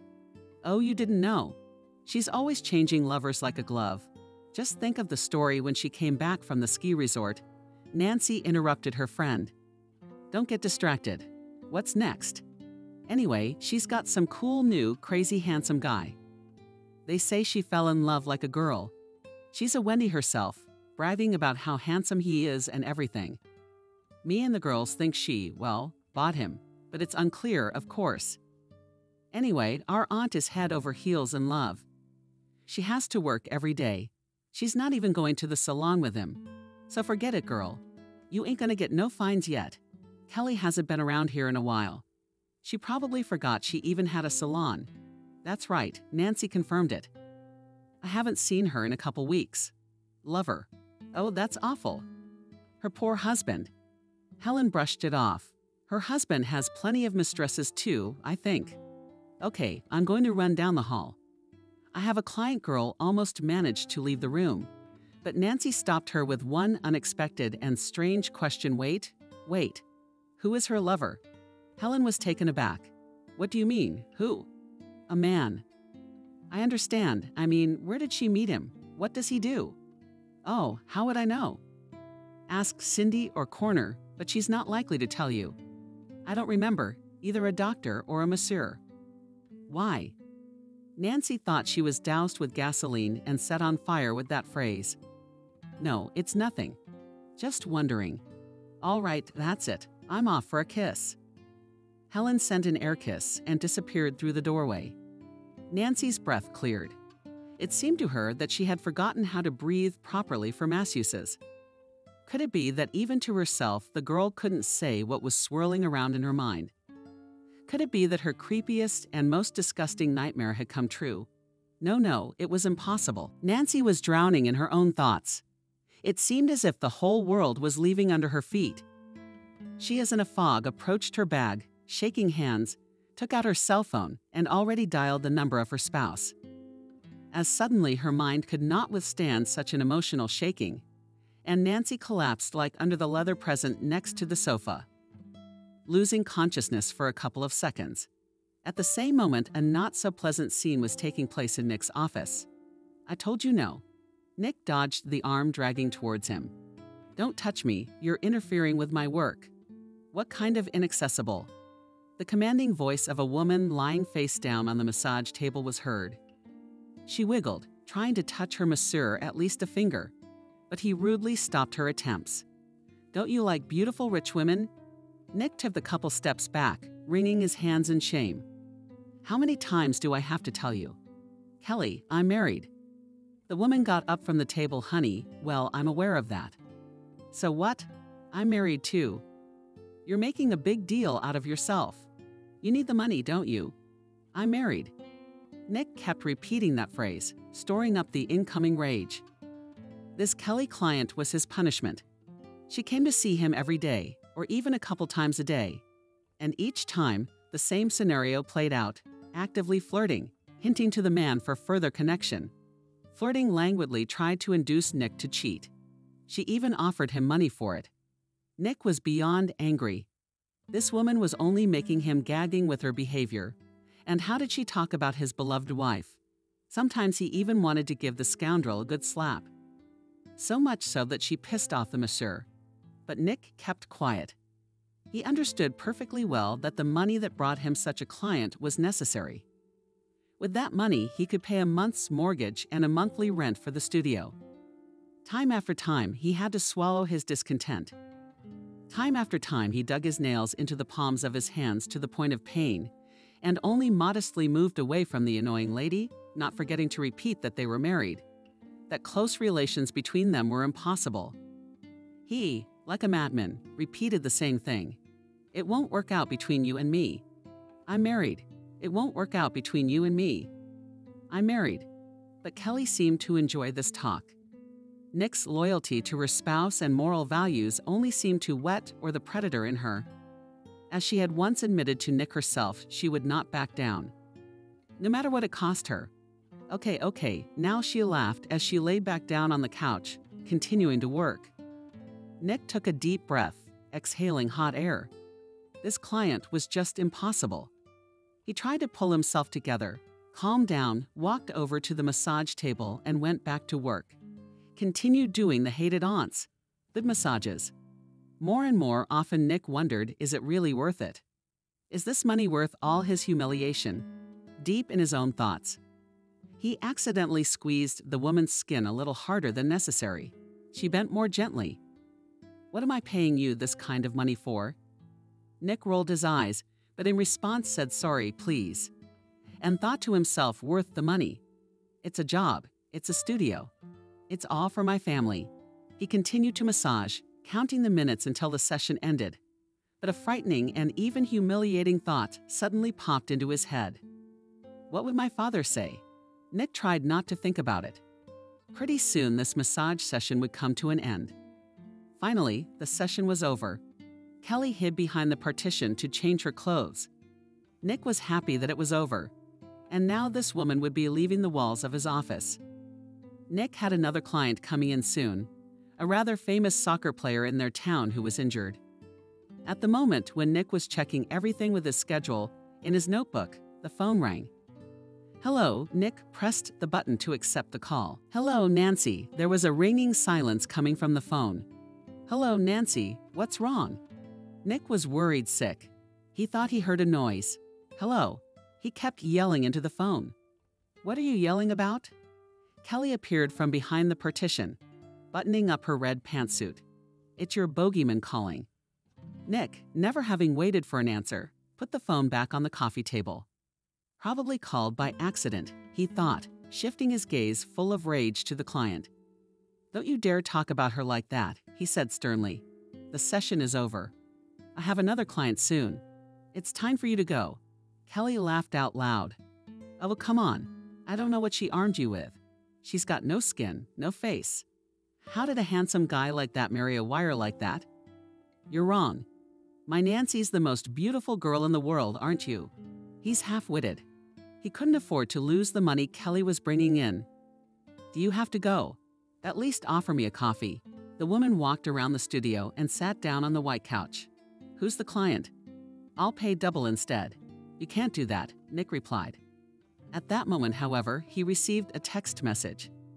He picked up his cell phone in his hands, read the incoming messages.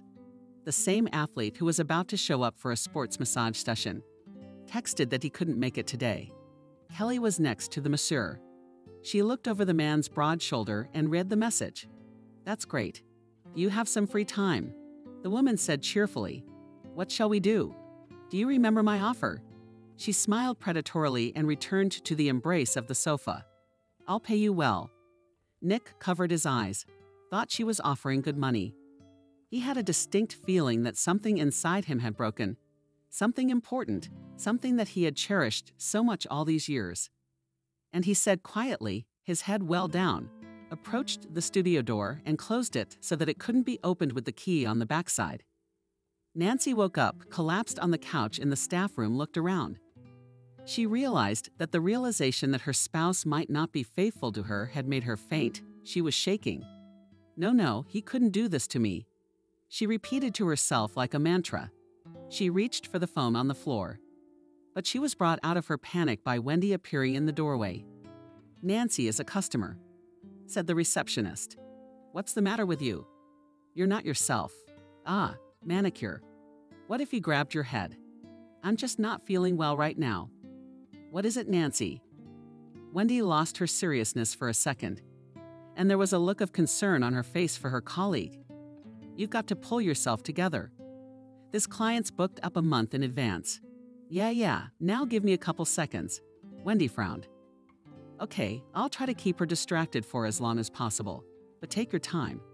I don't know what happened in there, but work is work. Let's get cleaned up. I got it.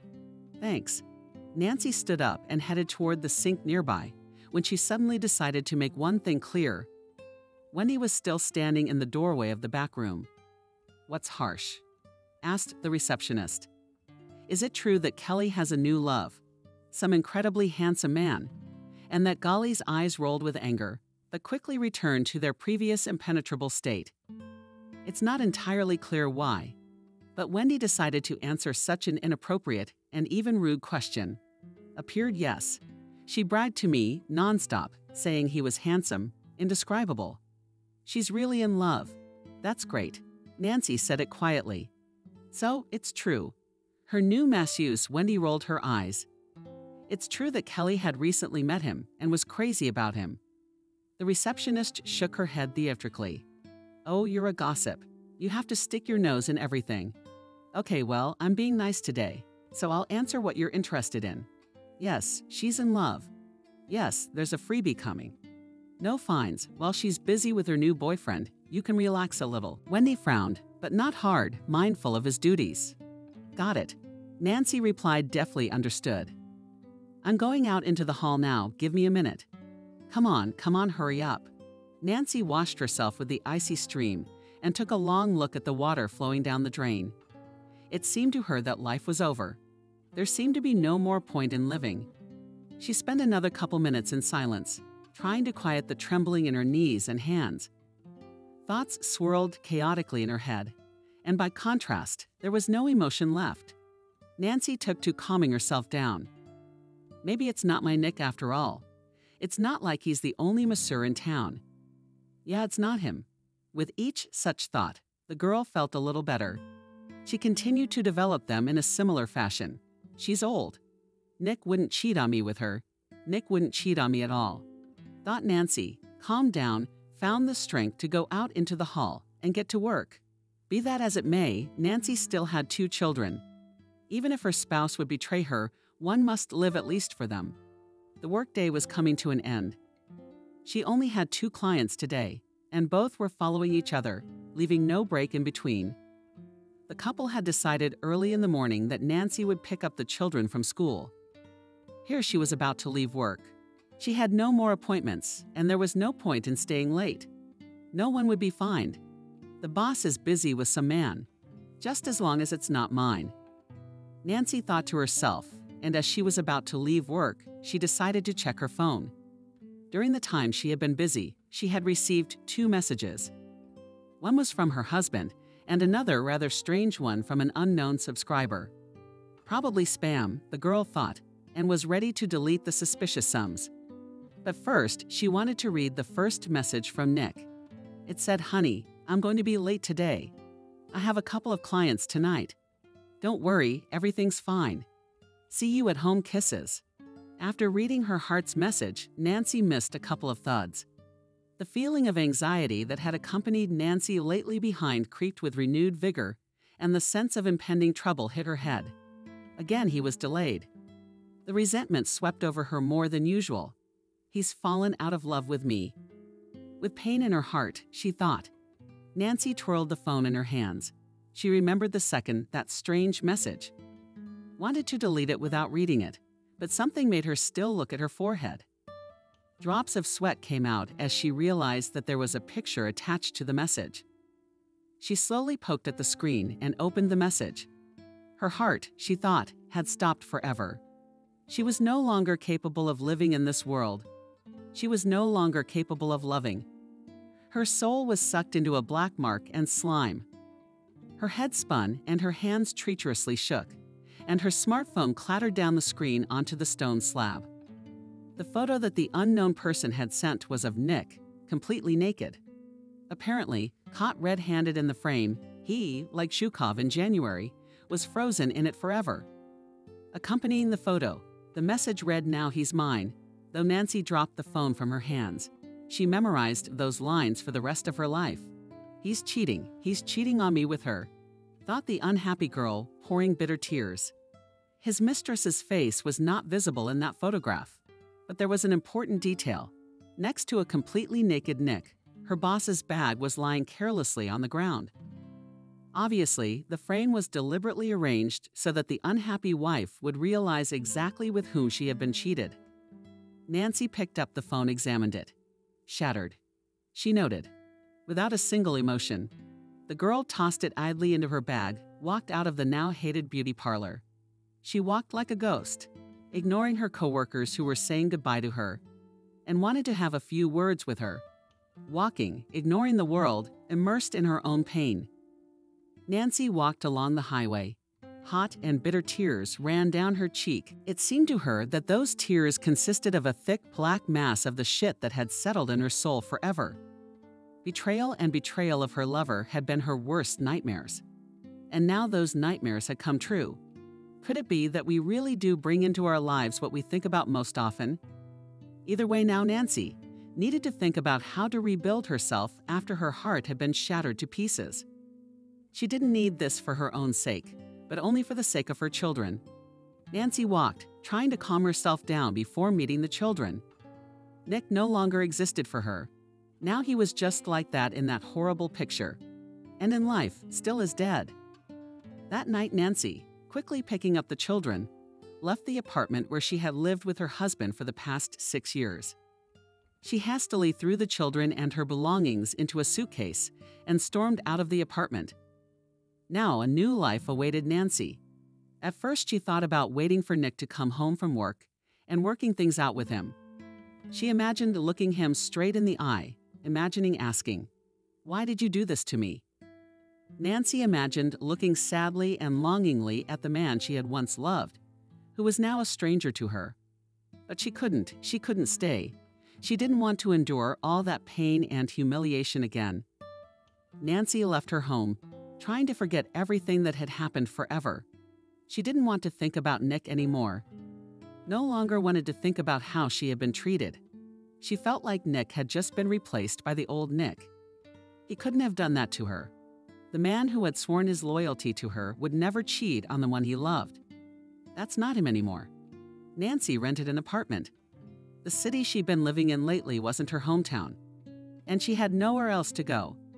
Borrowing money from her friends, she was able to afford a small studio apartment on the very outskirts of the city. She was no longer interested in the city center. Nancy wasn't going to show up for work anymore. She didn't need the proximity to the studio her now ex-husband had rented. Nancy told the kids that Daddy was just away on a job, said their family was struggling financially and now needed to save more money. This was generally true. Nancy had not yet found a new job, and the main income was lost. The girl did not want to see her husband ever again. She had even changed her phone number so Nick wouldn't find her. Picked up her kids the same day from her old school and daycare. Changed her whole life. Time passed, but the heart of the betrayed wife continued to ache with the same intensity. Her eldest son Tom asked his mother why she was so sad, but she kept coming up with excuses. One day the boy got to the bottom of it and asked if it was because of Daddy. Yeah, but Nancy shook her head no. No, sweet Daddy had nothing to do with it. "I'm just a little sad," the mother replied, trying not to cry. Ever since the day Nancy left the apartment, Nick had been trying to find her. He called, he wrote, he looked for her through friends and acquaintances. But Nancy hadn't made contact. He couldn't know that she had locked herself away in her new apartment like a recluse and wouldn't let anyone near her. She barely answered calls and messages from friends of those she did give her new number to. She didn't even answer her own mother when she called to ask how she was doing. The days passed from one day to the next, and Nancy tried her best to get back into shape, but it wasn't working out well. One day, as she was going through the things she'd managed to pick up from her old house on site, she came across her keys. The very copy of the keys to the studio where her husband worked.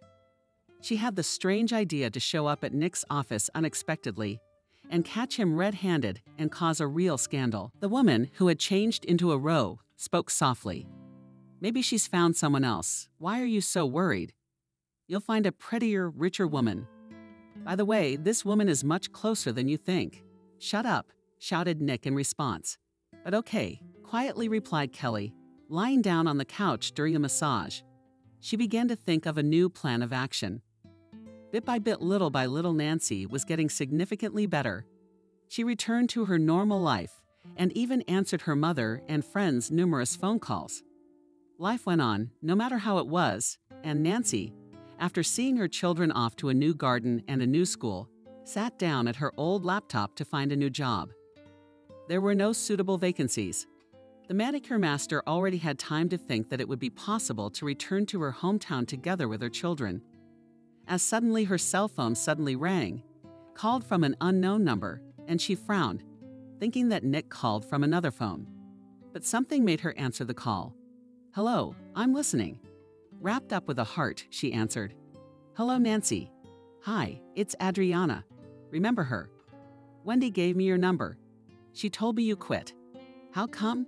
You know I only want my handyman. Nancy smiled warmly, delighted by the unexpected call. Hello, yes, I quit. Unfortunately, I won't be able to see you. Try to make an appointment with Irina. She's an excellent specialist. Nancy, the woman sighed heavily. You don't understand, it's you I want to see. For the first time in a long time, Nancy felt a warmth developing in her chest. She was insanely pleased to hear that. Maybe she was worth something after all. I'm glad to hear it, she replied, clamping the phone between her ear and shoulder. But I have no place to perceive. I don't have my own toolbox. Oh, honey, would you go back to work for me for once? Wendy said all the girls would love to see you. I'll pay good money. Adriana, you know, Nancy was silent for a while. You see, I can't go back to that salon. I can't, and I don't want to. Kelly, is she interested? The woman asked. She's not here anyway, and I'm going to make sure she's not. I promise. Well, you'll come and tell me what happened. Maybe I can help. Nancy thought about going into the den of the woman who stole her man. No way in hell. I mean, the money was worth it. And if Kelly didn't do well there, Nancy replied confidently. Just for you, Nancy arrived at the hated beauty parlor at the appointed time as promised by Adriana. Kelly was not there. Nancy wondered what influence she had. She spoke to her coworkers, explaining her sudden departure from work. Listened to the sympathetic speeches. All the girls were in complete shock at the insolence of their boss. After receiving her share of support, Nancy waited for Adriana and got to work. What's up? Read as always. Nancy, you know me. The usual. Thanks for coming for me, you're welcome. Nancy smiled warmly and began to remove the old coatings. Adriana looked at her master for a long time and finally decided to ask. So why did you quit? May I ask? Did you have some kind of problem with your boss? Nancy was silent for a while, analyzing the situation, and then thought, what difference does it make? So she started telling Adriana everything that had happened to her. The woman was completely shocked. She listened to the whole story literally with her mouth open. Her eyes rounded, and her tone became lower. Are you sure about this? Do you have any proof? Nancy glanced at the client. Sure, 100%. Proof? Alas, no. I accidentally smashed my phone when I saw that photo. But it's definitely her. There can be no doubt. Adriana's deep in thought. If you present them to me, I can help you. Present you with proof that my husband is sleeping with my boss. Nancy asked uncertainly. But why? I won't say sorry yet. A little time had passed, and now Nancy's sadness was replaced by more negative feelings. She wanted revenge. She wanted to tear and throw. She wanted to grab her student by the hair and drag her all over town by it.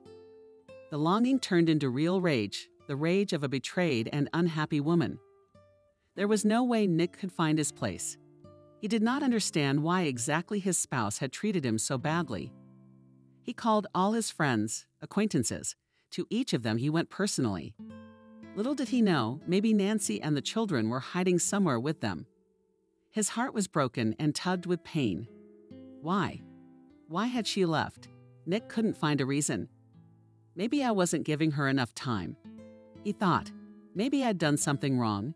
There was no answer to these questions, and Nick, who didn't know what the right thing to do was, tried all the options. He stood outside his daughter's kindergarten for hours, trying to see a familiar face in the crowd. He had also idled at the main entrance to his son's school. He could not go there at all, but there was no one there. His heart was bleeding. When he thought about losing his family forever, Nick had even managed to take a trip to Nancy's hometown. Suddenly, she took the kids and went to her mom's house. But his wife's mother-in-laws and sisters-in-law only shrugged and cried. "We can't find her ourselves," they replied. Nick was tearing up and throwing up with misunderstanding. After all, if Nancy had fallen out of love with him, why was she hiding the children? If Nancy fell in love with another man, why not just say so? That fact was driving him mad. He had almost stopped sleeping. Deep wrinkles appeared under his eyes. His hands were shaking and his legs were tweaking. After a while, Nick still had to go back to work. Clients were waiting for him more than ever. He called all his regulars, announcing that he was ready to start work again. Quite expected. The first person to see him was her. "Oh my God, Nick." Kelly rushed over to the masseuse. She theatrically shook her hands. "What happened to you? Why do you look like that?" She tried to hug him, but the man roughly pushed her away. The woman almost collapsed to the floor and looked at the masseur for the first time. With a tinge of fear, "What do you allow yourself?" She was indignant. "Piss off." Nick replied rudely. "I've said 100 times that nothing will ever happen between us. And now I'm not in the mood for you. If you don't like it, get out. I don't care if you leave and never come back." Kelly was taken aback. She nervously tucked a gray strand of hair behind her ear. Her hands shook slightly. Never before had anyone dared to speak to her like that. What on earth does this boy allow himself, taking himself in hand? She replied stiffly, "And you don't talk to me like that. I want to, and your whole business will be shut down." "Right. Don't you dare talk back to me." "Let's go," shouted Nick back. "I don't care anymore." Kelly felt a pang of rage, but a look into his sad green eyes melted away. "What a handsome devil, huh?" she thought, but out loud she said softened, all right, calm down. What happened there? Did you quarrel with your street?" And with these words she hid behind a partition in the hole. She knew the answer perfectly well. After all, it was she who quarreled faithful spouses. The woman sent a provocative photo to her subordinate. She wanted the latter, thinking that her spouse was not faithful to her, to leave him. She thought that when the spouses separated, the masseur would no longer be so strict and would succumb to her charms. However, Nick was still categorically conventional. What had she done wrong? Nancy left suddenly answered Nick, barely holding back tears. "I don't understand what I did wrong. Why did she leave me?" "Why?" He shouted, rather, addressing not to the client, but somewhere in the sky. "I don't understand why," he repeated quietly to Nana. "I wish I had a picture or a video. Then I could put Nadia in her place. Trust me, I have a lot of influence over her." Thinking about how you can get them, Nancy was stunned. "I don't get it." Thought to herself, "But what beauty." Adriana admired, looking at her nails. "You're a clever girl. If you can't find proof, call me anyway. I'll find you new good spots." "Okay," Nancy replied uncertainly and hurriedly left the salon. Why would Adriana want proof that Kelly was sleeping with Nick? Nancy couldn't understand it. In any case, she wanted some kind of revenge for the separation. And if Adriana could help with that, why not take that chance? Besides, Nancy already had a plan. She borrowed money from Adriana and used it to buy a nice tiny security camera to hang in her husband's beleaguered office. Thankfully, she still had the keys to the studio. I studied the instructions for the device. Fortunately, it was not so difficult. Early in the morning, when there were certainly no appointments, she sneaked into Nick's office. The studio was on the first floor of an ordinary apartment building, and there was no security alarm system. Set up the camera so it wouldn't be noticeable, connected it to hers. But then now all that was left to do now was wait. She knew that Kelly came to Nick for a massage every day. All day long, Nancy, games for nerves all over her fingernails, languished in anticipation. Late at night, unable to stand it, Nick's look was lost and pained.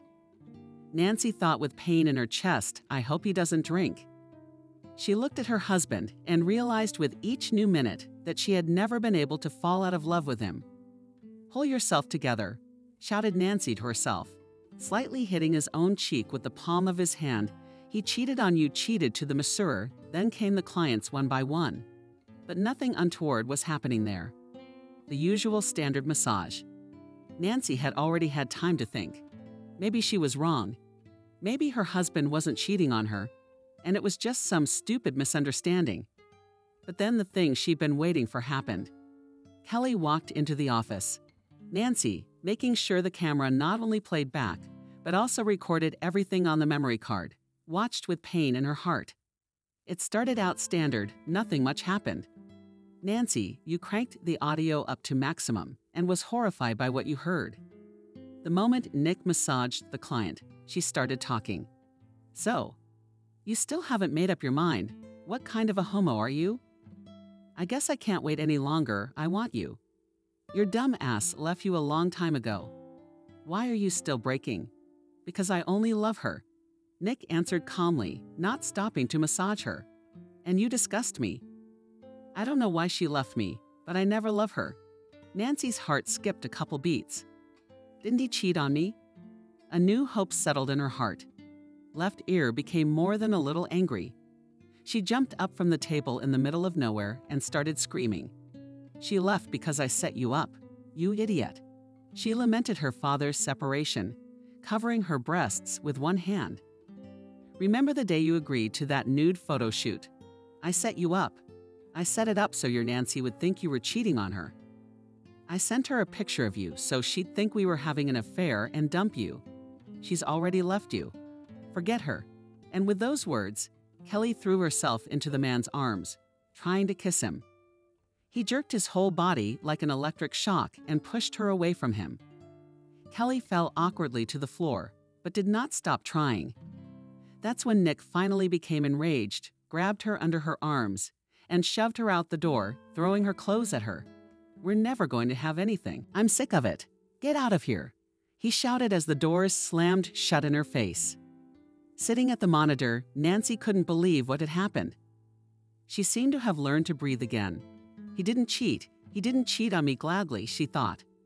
Grabbing the memory card with the recording, she rushed to her husband's studio. On the way, she managed to call Adriana in time to give her the tape. Nancy wasn't sure if such proof would do the trick, but the woman assured Nancy it was even better, and taking the memory card from her, told her to wait. Nancy burst into the massage parlor and immediately threw herself at her husband's neck. "I knew it. I knew you would never do this to me," she screamed with joy. That evening, the different spouses, having cleared up all the loose ends, were reunited. Nancy returned home with the children. All was well. But still, Adriana needed that video. As it turned out, Kelly had never owned a beauty parlor. She was the director of a whole chain of salons, and the real owners and founders were siblings Adriana and Leo, Kelly's husband. At the very beginning of their business together, Leo had suggested his wife Hope as director.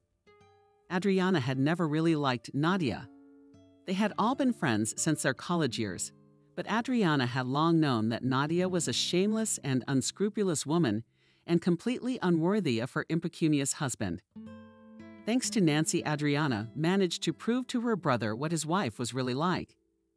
As a result, Leo divorced Hope, of course, firing her from her former position as director of beauty salons. Adriana offered Nancy to take her place, but the girl refused for fear of responsibility. Then she was offered another option. They were opening a new salon in the suburbs, and Nancy was offered to be the director of not a chain, but only one point. After consulting with her husband, Nancy agreed. So the family moved to the countryside. Of course, when Nancy became a director, she abandoned the system of fines once and for all. She recruited a good team of professionals, and soon her salon became the best of the entire chain. Nick opened a new massage parlor and quickly gained other clients. The clientele was doing even better here than downtown. Nancy and Nick never needed money again, and 2 years later, their family had another baby boy. After all that happened, the couple learned the most important thing: never lie to each other. Always discuss what happened and trust each other as much as possible.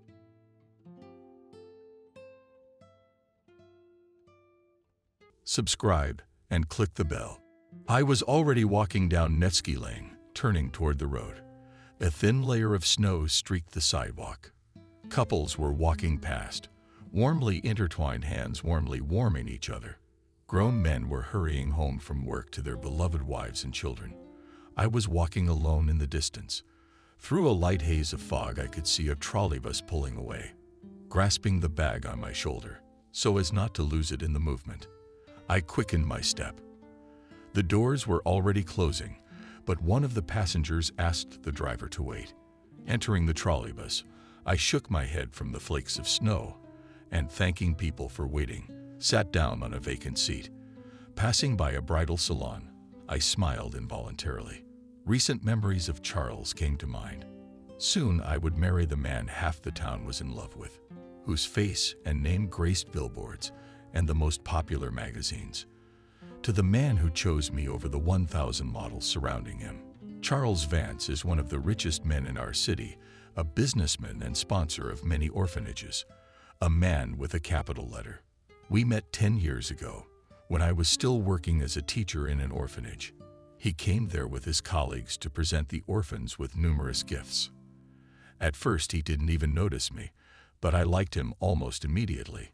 A stately, tall, decent, handsome man, helping those in need. And if it hadn't been for his kind heart, perhaps we would never have met. I was jolted out of my thoughts by a sudden jolt. The trolleybus slowed, and several passengers moved forward. The bags of the woman sitting in front of me rolled toward the beginning of the transportation, knocking the unfamiliar man to the ground. Holding had not been taught. "Mother, do you want me to smash my head in here?" Grow pants from the wet snow that flew in. The exasperated man turned to the old woman.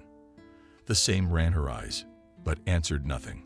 Standing up from her seat, the woman slipped, whether she was dragging 10 bags, and then could not hold on. On the face of the stranger appeared obvious dissatisfaction. He angrily kicked the lying bag, from which it tore, and the contents fell out directly onto the dirty floor. Seeing the confused woman, I jumped up sharply from my seat and approached the perpetrators of the noise. Respect for elders, you know what it is.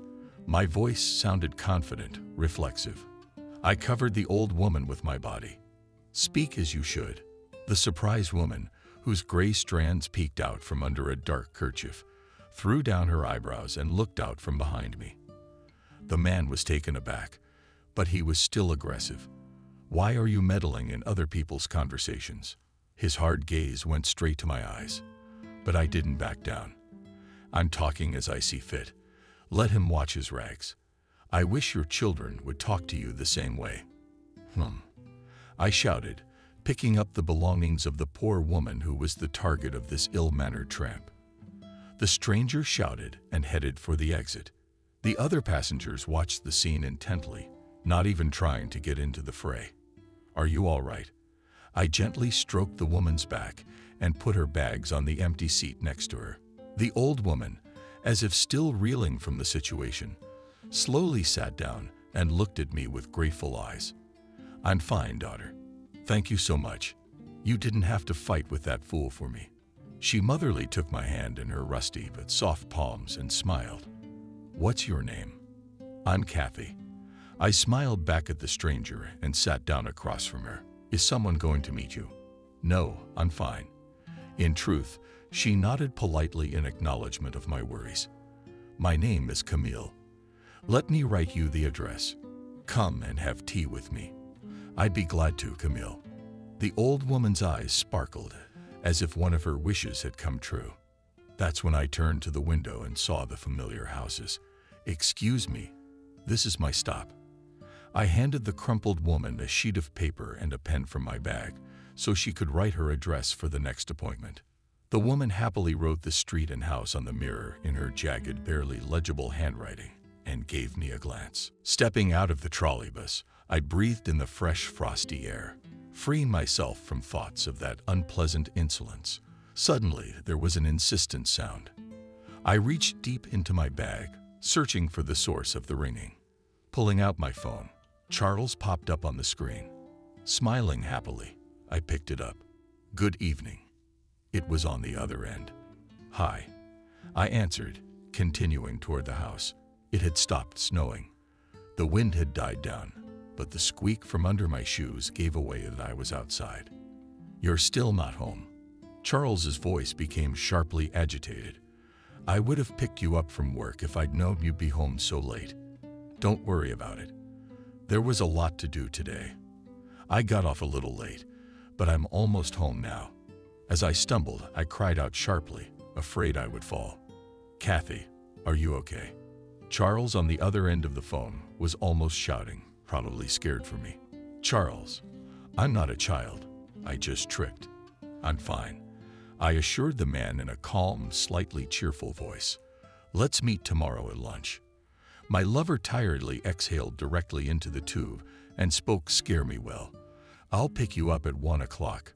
I'll be waiting for the meeting. Kisses to you too." I smiled, dropping the call even though I knew my man couldn't see me. He always told me about my beautiful smile. And when I see him or hear his voice, I'm immediately thrown into color. Even though he's busy, working and famous, Charles tries to give me all his free time. Of course, except for time with his family. He is the only child of his parents, who are already quite grown up, and often spends evenings with them. My lover has long offered to visit his family together, but I am still afraid that I did not like my future mother-in-law. I didn't consider myself a confident or well-mannered, or worse, some arrogant lady, but the fear of my future husband's mother still did not leave me. As it is customary since ancient times in most Russian families, mothers-in-law have a peculiar attitude to the wives of their sons, especially if they are the only heirs. Twirling the ring on the ring finger of my right hand, I took a nervous breath. Panic was building along with the feeling of familiarity approaching. After tidying up before bed, I lay down on the freshly made bed and pulled out my laptop. My thoughts were filled with nothing but Charles. I thought about how much I missed him, how much he missed me, how soon we could live together, how I would cook him dinner, how I would meet him after work, how he would hold me gently in his sleep and whisper about how much he was in love with me. Thinking back to how skeptical my family and friends had been about my relationship with one of the richest men in our city, I chuckled. They hadn't believed from the beginning that such a powerful, handsome, self-sufficient, and confident man could pay attention to someone like me. And what was my older sister's surprise, who had spent her whole life talking about how I wasn't good enough for the perfect husband. When she met Charles and me at a familiar restaurant in our neighborhood, Lisa had married when she was barely 20. She considered it a major accomplishment in her life and bragged about it left and right, saying things like, "I'll never achieve that." My mother and father were always supportive of the eldest daughter, continuing to trample on my own dignity, humiliating me with words, actions, and attitude. But I loved them despite their behavior towards me, respected them, helped them, and never turned my back on my family, no matter what. The ringing of the phone made me get out of bed and clear my thoughts of the echoes of the past. "It's ringing," I answered quietly. The rustling in the receiver alerted me. "Yes, I can come to you." A woman's barely audible and voice echoed on the other line. I nervously recognized the familiar voice. It was Lisa. "Lisa, are you okay? Why are you calling so late?" I asked worriedly. "Can I come over?" My sister asked again, trying to suppress the hoarseness in her voice. Probably out of tears, I only said yes and waited impatiently for Lisa to arrive so I could finally find out what had caused such a late call and visit. Putting on my house robe, I went to the kitchen, put the kettle on, and sat waiting for my big sister to arrive. I would never leave her or my parents in a time of need, no matter what our relationship was. Lisa hadn't called me in over a year, citing business, family, raising a son, and generally I'm the youngest and should call on my own. But now, At 12 o'clock in the morning, her voice spoke of something else. It begged for help, even though it didn't say so directly. Insistent. And I was already at the front door, taking the iron door away. And looking at my sister with a frightened look, I gasped, "What's wrong with you?" Before me, I saw not that cheerful, smiling and cheerful blonde girl I remembered, but depressed and clearly not caused. All frightened girl who covered her bare shoulders with only pain in such a bitter cold. "Kathy, I'm sorry. I have nowhere else to go." Her sister's voice was shaking herself. She was shivering, shifting from foot to foot. Lowering my eyes down, I noticed that Lisa was standing barefoot. I silently hugged my sister, and she nestled against my chest with desperation, encompassing me with her cold, skinny arms. Without a word, I led Lisa into the kitchen, sitting her down at the table. I went to get my things, choosing the most appropriate clothes. There were 1,000 thoughts brewing in my head, but one of them was the one that most resembled the truth. Her husband, a cruel tyrant, had kicked her out of the house without even a chance to dress. And I was seething with anger that some jerk could treat my sister like that, even though they have a child together. "And I'll pour you some hot tea." I handed my sister warm socks and a cozy sweater, and I headed for the supervisor's office. My hands were shaking, whether from worry for a loved one or for injustice to my sister. Lisa tapped her nails nervously on the table, looking away from me and toward the door. "Drink." I handed my sister a mug of hot chamomile tea, hoping it would calm her down a little. I tried to catch her gaze, but it was in vain. She was looking anywhere but into my eyes. "Explain to me what happened." "I apologize to you, Kathy." Lisa sobbed and then broke into sobs, occasionally gasping from her own hysterics, and put my arm around her shoulders, gently stroking her back. Words wouldn't have helped here, so I tried to soothe my sister only with actions. After a while, we moved into the room. Lisa was curled up on the bed, staring at the door without taking her eyes off it. "Can you tell me?" "I won't tell my parents anything, Lisa." My voice was quiet, but my sister heard me. "He kicked me out. He cheated on me and kicked me out." My eyes were still fixed on one point. Only my voice sounded hoarse and detached. "John said he was going to take my son away from me." My eyes widened, and I was visibly nervous. Even though I rarely saw my nephew, I loved him, and I wasn't ready for him to be in the hands of this fool in love, even if his parents moved away. "He needs to stay with his mother."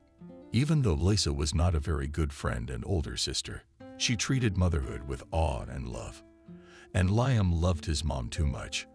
When Lisa married, John seemed to everyone to be a fairly adequate, fun, and loving man. But his behavior at that moment kept me on my toes. I tried to warn my sister, but my word against my dad and mom and my sister's crush meant absolutely nothing. Perhaps situations like this had happened before, but I was not privy to them, just like my parents, because the Smith family was always set as an example to me that one should be just like Lisa, find a man like John, and live happily ever after in the communal living quarters of her husband's late mother. Now that Lisa is completely devastated and exhausted, bereft of the will to live, lying in my home not knowing what to do with her tyrant husband, my fears from 10 years ago have been confirmed. He is not worthy to be my sister's husband. And despite the fact that Liam loves his father, he is not worthy to be the one. I can talk to a lawyer I know. Will you be divorced? Will Liam stay with you? I whispered, hoping to rouse my sister. She only looked up at me, waving her head in denial. I love him. We just need to make up, Lisa whispered, covering herself with a blanket. Stunned, I jumped out of bed and spread my arms. You're crazy, Lisa. That man has no respect for you. If he cheats, he doesn't love you. He's blackmailing you with his son. You have the right to go outside in 30-degree cold, without shoes or clothes. And you're still talking about love. My eyes blurred and my thoughts were filled with hatred for my son-in-law. I wanted to protect my sister and do everything I could so that this rude man would no longer be able to hurt the one I loved. Lisa didn't say anything, only occasional sobs, sluggishly hiding her face under the bed. Liam at her parents asked me rudely. Receiving a nod in response, I exhaled quietly, knowing that my nephew was okay, one of the main tasks at the moment. After waiting for my sister to fall asleep, I headed to the kitchen, made myself a strong tea, and sat down with myself. What to do? What to do? Should I tell the family? Should I call the lawyer in secret from my sister? Or maybe have a conversation with John so that he realizes his mistake? My thoughts were jumbled with questions in them, and after sitting at my desk for over an hour, I didn't notice how I fell into a dream right behind him. I woke up to my neck stiff and my arms aching from resting against the hard surface of the dining table all night. Sighing heavily, I got situated and headed to the bathroom to shower and wash off the remnants of last night's horrible night of biting myself into terry towels. I quietly entered the room and stared in amazement at the removed bed, which no longer had my sister on it. Only a torn sheet from my work notebook caught my eye. Thank you for taking me in at this hour and at such a difficult time. I'll take care of my problems. Don't worry yourself. With gratitude, Lisa. As in childhood unbearable, I muttered to myself under my breath as soon as I read the note. I didn't expect anything more from my sister, knowing the dislike she had for me. I smiled warmly as I ran my fingers over the uneven letters on the sheet. She'd left me notes like that when I was a teenager. Usually she asked me to cover for her in front of her parents while she ran off to discos and boyfriends. And at the end, there was always a threat to make sure I didn't screw her over in front of her father and mother. Lisa didn't know how to thank for help, no matter what it was. She might have wanted to, but she couldn't because of her pride, her temper. She didn't like to show weakness. I missed my family, but I wasn't sure if they did. That's why I visited Mom and Dad so rarely, and my sister even less often. Glancing at my watch, I realizing that I was already late for work. In a hurry, I grabbed my bag and keys from the nightstand and left the apartment, leaving my gloomy thoughts behind. After greeting my colleagues, I went to my office to do the paperwork for the children whose parents would soon be coming to pick them up. For a year, I have been the head of the orphanage, where I started working as a teacher. When I opened the first file, I laughed. It was said that Vaughn would never be taken too naughty, and now I found a mother for Zurianov. Having attached the photo to the sheet, I continued my work. There was a knock at the office, and he came in. John. I was surprised to see my son-in-law on the doorstep. Where's Sliska? He didn't even deign to say hello. Dark-haired man began to ask questions to me. Why do I know whose wife is mine? Deciding not to specify where exactly his wife spent that night, I answered with a question I know that she called you at night. John stepped up to my desk and fixed his angry gaze directly on me. The door behind him swung open, and Charles walked in. The situation had reached a fever pitch, and it was urgent to save the day. But how? I had no idea. Charles, it's okay. I gave the man I loved a calm look so he wouldn't worry about me. Where's Lisa? John asked again, already pounding his fist on the keyboard on the table. She flew off to the side, taking the pile of papers with her. I squirmed, afraid of getting caught in the hot hand of my angry son-in-law, but I pulled myself together and answered firmly. I do not know where your wife. Look elsewhere. Charles quietly approached John from behind, put his heavy palm on his shoulder, squeezing weakly. I beg you not to frighten my beloved with your rash actions. The vein on Charles's forehead stirred, and his hand clutched my son-in-law's jacket more and more tightly. Look for your wife not in Butova. It has come to this. Otherwise, I'll have to intervene. The ardor, you see, immediately cooled down. He raised his head to look at Charles. He was at least 30 centimeters taller than him. Nervously, with a gulp, he turned to me. If she shows up, tell her I regret what I did. Finishing his speech, John gave me another glance. Charles with a displeased look and left my office. I exhaled heavily, falling into my desk chair. My thoughts were immediately filled with Lisa. If John had come to my place, Then my sister's parents didn't have her either. Where could she have gone? Panic came over me imperceptibly, but a gentle hand tracing patterns across the back of my palm gave me a drop of calm. Who was it? What had happened? My favorite. Charles kissed my temple and kept his warm, moist lips on my skin for a while to reassure me and let me breathe easy. He knew better than anyone how to bring me to my senses. It's all about support. I need to know that someone is there to support me, whether I'm right or wrong. I just need someone who will lend a shoulder in times of need and not leave me halfway. In the difficult times of my life. Remember Lisa, the one we met at the restaurant? My fiancé nodded approvingly. That's her husband. She showed up at my door last night barefoot, naked, a year after we last met. He kicked her out, promised to take the baby, and this morning there was no sign of her. I thought she'd gone home or gone to her parents' house, but now I'm confused as to where my sister might be, plunged into the most negative outcomes of events lying at the bottom of my heart. The panic was building again.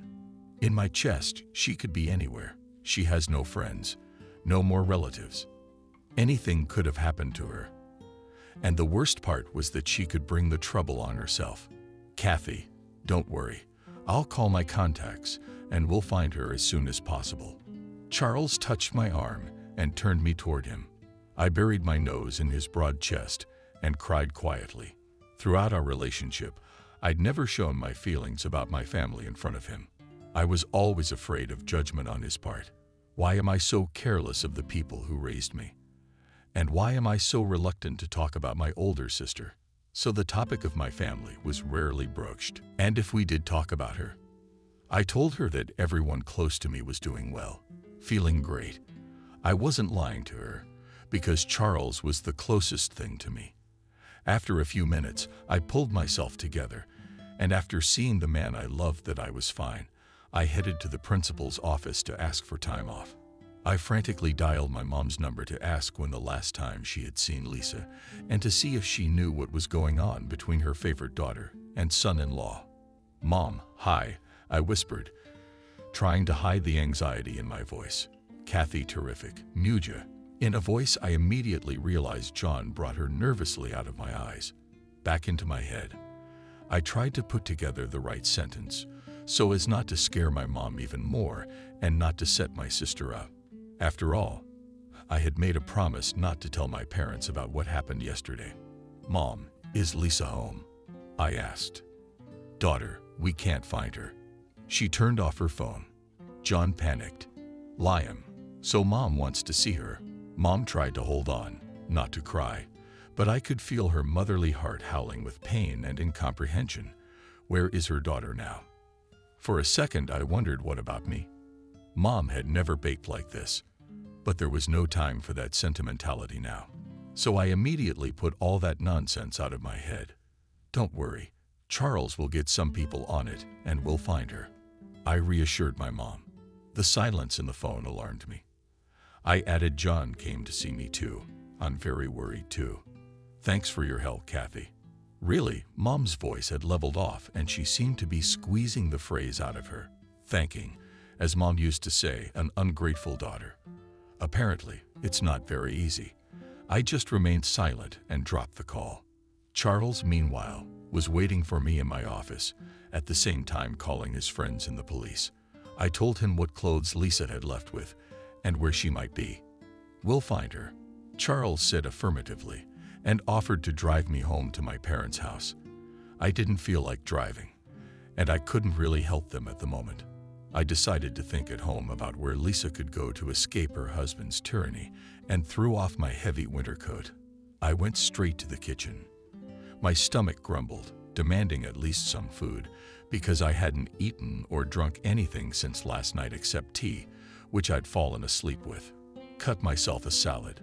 I proceeded to eat, at the same time contemplating my sister's act. She'd run away from life, from cheating, from her parents. But she would never run away from her own child, leaving it in the care of John. The act was justified only because her husband's tyranny had driven her to a nervous breakdown. Yesterday she had acted distant, as if pondering what could save her from all that was happening. A memory flashed through her mind. "Daddy, I love him, don't I?" shouted Lisa, hiding behind my skinny back, standing right between the two lights of the disco with the bandit. Some people call it love. My father took a swing at my sister, so we both reflexively pressed against each other. "You're not even 18 yet, and you're already here and loving me, you say?" Lisa, embittered, glared at Dad, turned around and left the apartment, slamming the door. I, grabbing my jacket off the rack, rushed after her. The pouring rain prevented me from seeing her silhouette in the darkness. I stumbled but kept running, hoping to stop my sister. I couldn't let her walk around alone at night in this cold, rainy weather. Lisa shrieked as I entered an abandoned, dilapidated building not far from our house. Echoes echoed throughout the room. Already soggy yellow leaves lay on the floor. The bricks impeded forward movement, and the hum of the birds scared the hell out of me. Walking a little farther, I noticed a shadow sitting on the windowsill, resting its nose in my lap. Lisa shouted again to get her older sister's attention. "It's cold here. Let's go home." The girl raised her head silently, and I came closer and threw the jacket I had taken over her shoulders. We sat in the dark, and only the light of a street lamp in the next street gave us some illumination. The silence was soothing, thoughts felt. The fresh, cold air gave us a chance to breathe. My sister quietly rested her head on my shoulder and sobbed. "Don't tell anyone about this place." I, fleeing here from the pain, whispered to Lisa and continued to stare into the darkness. I immediately jumped up from the table and started rushing around the kitchen. Is she really there in the winter? I asked myself.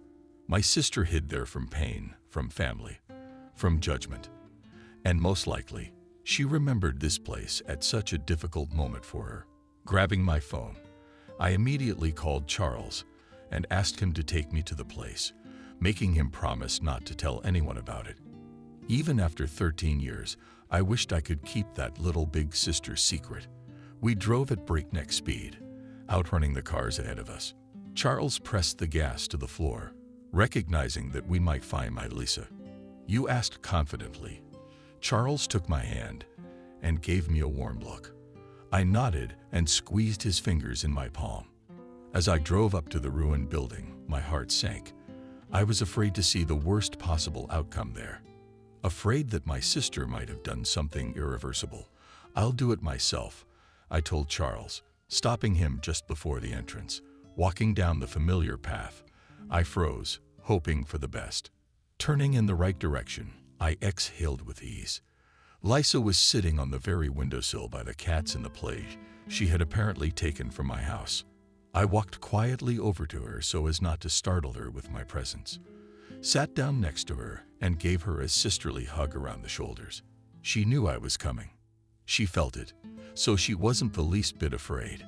"For so many years I humiliated you, always telling you that you wouldn't be happy because of your soft nature. Mocked you." Her tear-red eyes rose guiltily at me. "But only you came for me. Me, your sister Lisa." The veil slowly made my pupils. "I will always be there for you, even when you can't see it." She clutched her frost-dried hands into my coat and cried quietly. It wasn't as hysterical as yesterday, but it too was full of pain and fear. I ran my hand through her blonde hair, pulling her close to me. Pearls of tears dripped from my eyes, coating the plate with wet spots. My sister didn't push away, only harder. The two strong-spirited women outside, showing their hatred for each other, sat and cried together, helping to heal, to shake the drops off their cheeks. I turned to my sister. "Come, I'll take you to my place. You get back to normal, and we'll go through with the divorce and pick up Liam. Thanks for your help. I've really missed you all these years," thankfully giving me a smile. Lisa rose from the cold surface. We headed to the car, where an excited Charles was obediently waiting for me. Seeing me and my sister, who was in a not-so-good state, he nodded understandingly and silently opened the door for my sister. We drove in silence, listening to the radio at minimum volume, so as not to disturb the already sleeping Lisa in the back seat. I turned occasionally and looked at my sister warmly. No matter how much we fight or what we say to each other, We are sisters, and our bond is unbreakable, even through a dozen years from driving us and going home rest. Did you do a lot to help me find her too? I whispered, so as not to wake Lisa. You're welcome. She's part of my future family after all. Charles smiled and kissed the back of my palm. I blushed angrily and gave him a look full of love and gratitude for everything he'd done for me. We walked into the house with Lisa, and she immediately went to rest. She wanted to go see her son, but I assured her that he was fine. After texting my mom that Lisa was fine and she was with me, I decided to rest too. I ran a bath, prepared a glass of white wine that was left over from my birthday party. I turned on a movie and started to enjoy the atmosphere. I was finally able to fully relax and feel light for the last 2 days. The water was dyed a soft pink color from the bath bomb I had used. The lather enveloped my feet, and I enjoyed watching the action of the movie. Again, that annoying ringing of the phone broke the idyll I was in. Christina popped up on the screen as the director called. Immediately, bad thoughts arise in my head. Wiping my hands on a towel, I answered the call. Kathy, we have an emergency. The excited voice of the headmistress scared me terribly. What's happened? Vahan is in the hospital, in intensive care. His psychologist-to-be mother is here, away on family business. There's a whole mess going on. The tone was getting louder. In the background could be heard a woman's terrified scream and voices trying to calm her down. I'll be there soon, I replied and ran to pack in a hurry. I had to wait longer than usual for a cab. My head was wet. The wind was blowing in my ears. I froze to the bone while I waited for the car in the driveway. I raced to the orphanage. Without even taking off my outerwear, I ran to Christina's office. Tell me, what hospital is he in? He's my son, shouted Emily, grabbing our principal by the blouse. Even looked as scared as possible. Emily, get a hold of yourself. We're going to sort this out now, I interjected into the furious woman's monologue. She was crying and screaming at the same time. She shifted her already tired, heavy look at me and sank down on a chair. We will go to the hospital together with you now, but on one condition. The woman listened to me attentively, and as soon as I told her about a possible meeting with him, she literally lit up. I'll talk to the doctor. But you must understand the adoption papers are not ready yet, and you are not yet his full parent. The closest people are usually allowed in an IQ, so I'll do what I can, I concluded. Encourage Emily. She nodded. I asked her to wait for me outside the office for just a few minutes. After learning all the details of Safin's case, we went to the hospital together with the expectant mother. The woman sitting behind the wheel of her car looked confused. Her eyes were staring into the void. Her hands were shaking and her heart was clearly bleeding. Vahan was not her blood child, though, and she had wanted to take him away long past the age of an infant. Emily loved this venturesome, cheerful little boy with all her soul, and Ilyusha, always hearing her voice, ran from the farthest room into the hall to chat with his mother for a minute. With each meeting, they grew warmer and warmer toward each other. The love grew, and so did the affection. So it was very hard to look at a depressed Emily, who had just found happiness and was afraid of losing it again. He would be fine. I supported the woman. Elisi died when he was 8, just like Ilyusha. Emily suddenly spoke. If the same thing happens to me that happened 7 years ago, I will not forgive myself. You didn't mention this moment when you applied for adoption. I answered, looking into the woman's face. Mentally, I'm completely healthy, and I don't see any similarities between him and my late son. I just want to feel like a mother again and give this beautiful boy a better future. She slowed down, giving such details. I'm afraid my heart can't take another loss this serious. Kathy, I want to love and be loved. I nodded understandingly and stroked the woman's shoulder. She waved the tears from her cheeks and fixed her quail strands that were getting in the way on the road. When we reached the hospital, we went straight to the medic who had left in the ambulance with Safina. Sophia, how is he? I asked, addressing a young girl sitting near the entrance to the intensive care unit. The doctor said he would only talk to higher-ups. He didn't tell me anything. Sophia lowered her head guiltily, occasionally sobbing. Leaving Emily with the nurse, I found the doctor and he led me to his office. The boy has had a serious poisoning. He's fine now, but if he suddenly worsens, I'll have to go to the police. The doctor concluded. Where in your facility could a child find alcohol? What? What are you talking about? My eyes widened in surprise. He had over half a liter of hard liquor in his system. The child drank it in one gulp. What caused the poisoning? For his age, it's almost a lethal dose, the doctor replied, looking at me unhappily. And I heard you. We will deal with this situation. The boy is not easy, always found adventure. What could possibly go into his head?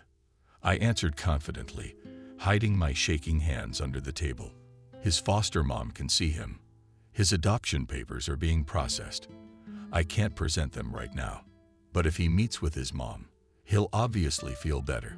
He shouldn't be nervous or moving for more than 3 minutes. He's conscious, but he's in serious condition. For his age, a nurse will see you out. Tell me, did Filatov authorize it? Disgruntled doctor threw and again ducked into a pile of papers on his desk, and I thanked him and hurried to rejoice Emily. Soon the woman was escorted to the boy, and I stayed behind to wait for her. Remembering the wonderful 15 minutes of quiet time I'd had in the bathroom brought a warmth to me. I too was worried about Alyosha, and the woman's life situation touched me too.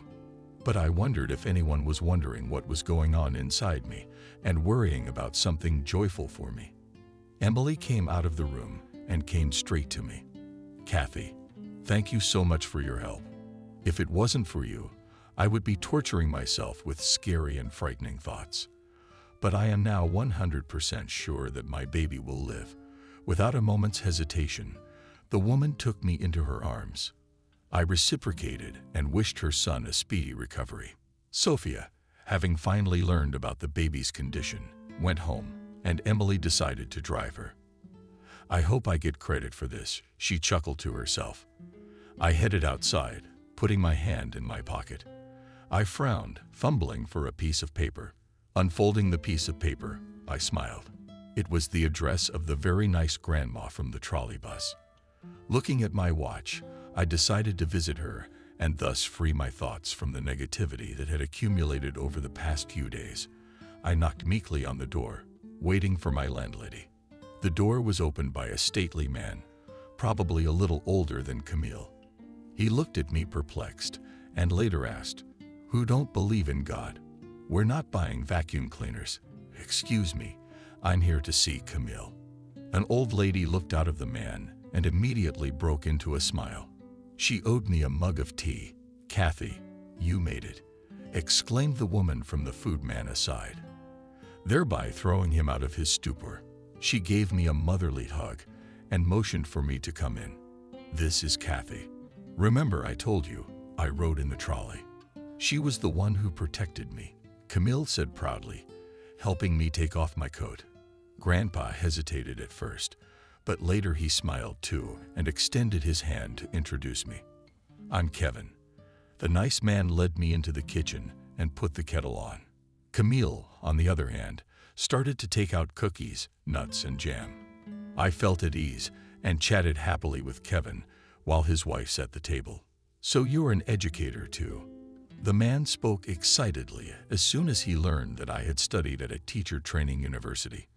"My Camille is also a teacher. She used to teach Russian. Really, it was my favorite subject in school," I exclaimed, eating the pie Camille had given me. We chatted nonstop, discussing every possible topic. The old woman was pouring and already on his third mug, and our conversations did not end. "Do you already have children?" the woman asked, looking at me without any shyness. I waved my head negatively. "We have only a son, and that too from an orphanage, but ours." There was an awkward silence in the air. I decided to lighten the mood. "Mom didn't give birth like that, but brought him up like that."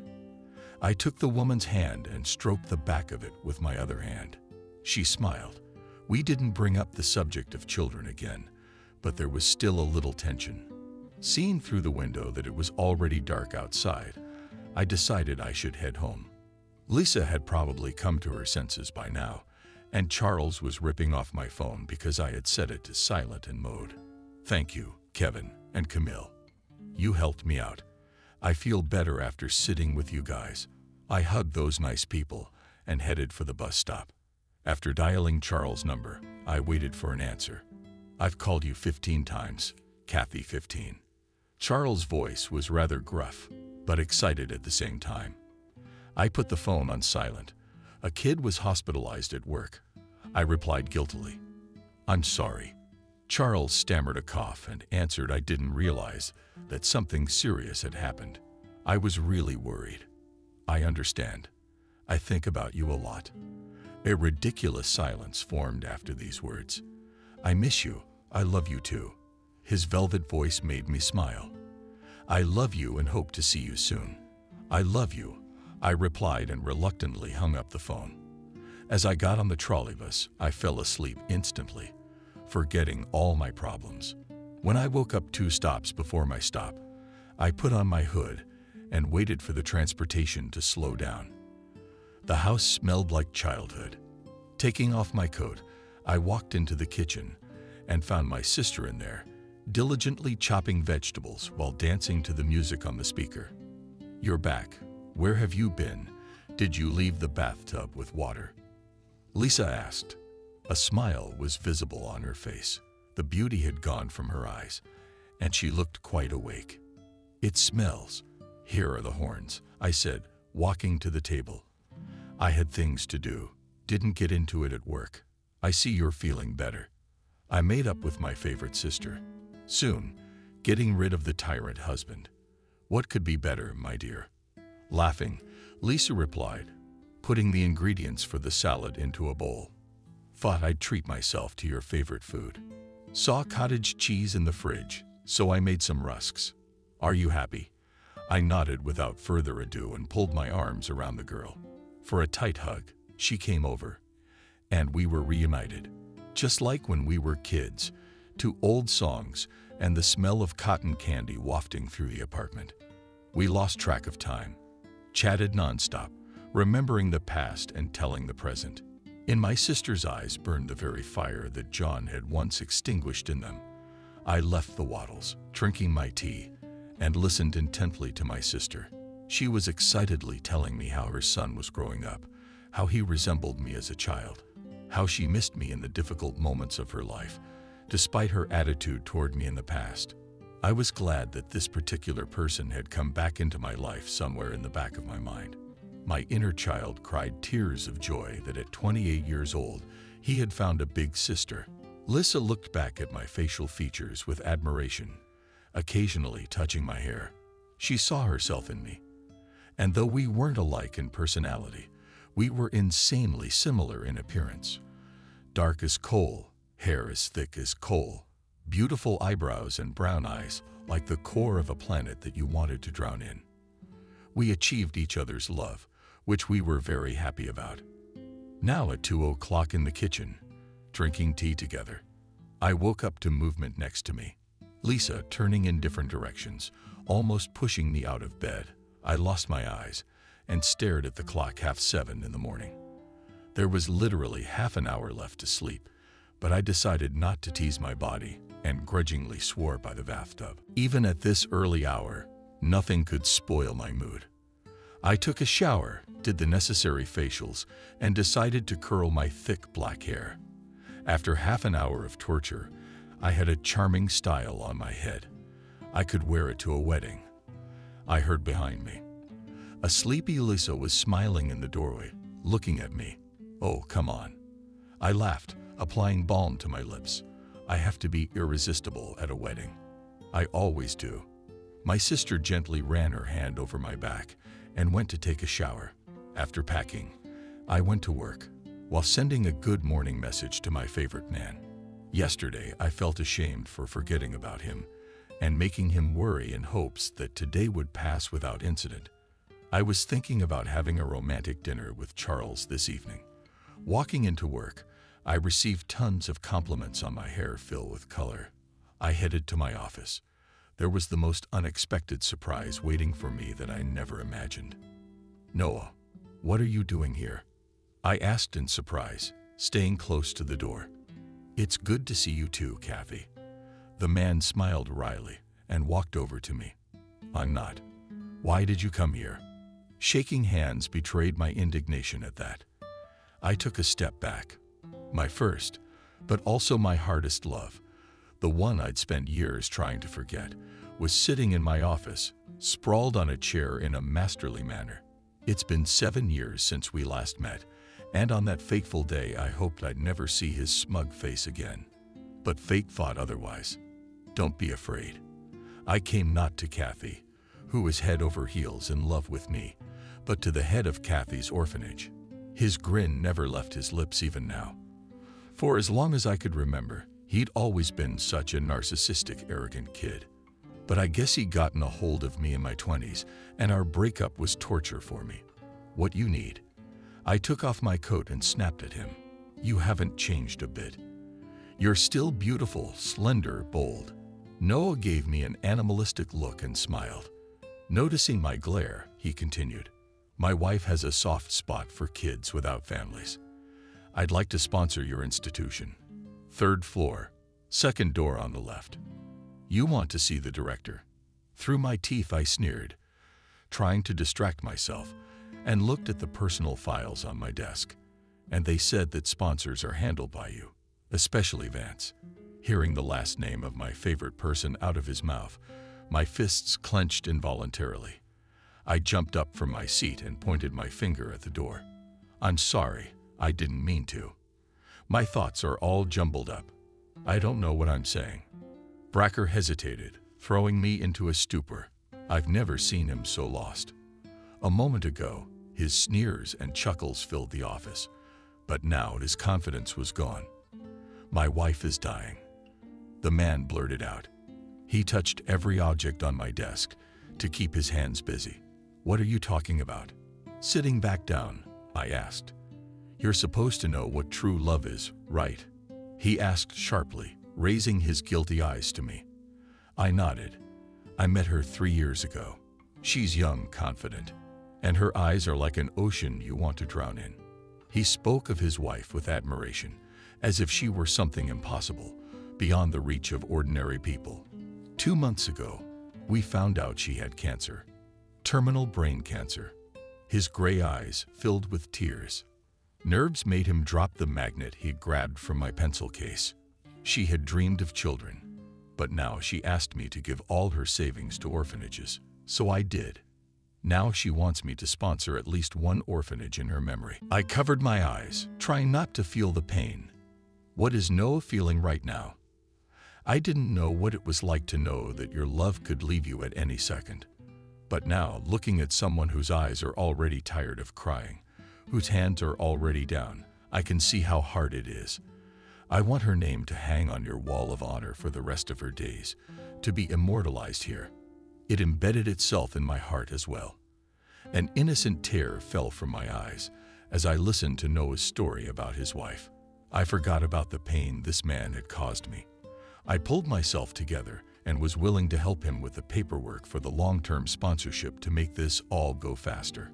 I will do my best to get it all set up. Go to the director and submit the paperwork as soon as possible, and leave me a picture and your wife's information. All funds coming from you will be recorded in her name, I concluded. I hope for the best. Noah, thank you so much for your help, Kathy. He looked at me so warmly and tenderly that I wanted to support him.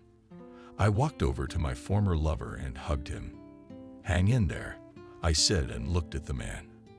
At that moment, I realized that life could turn 360 degrees in a split second, with no way to turn back. Noah looked as if he were dead. When he talked about his beloved, even men like him can love so much that they would do anything for someone whose heart beats only for him. I immediately texted Charles about how much I loved him and was afraid of losing him.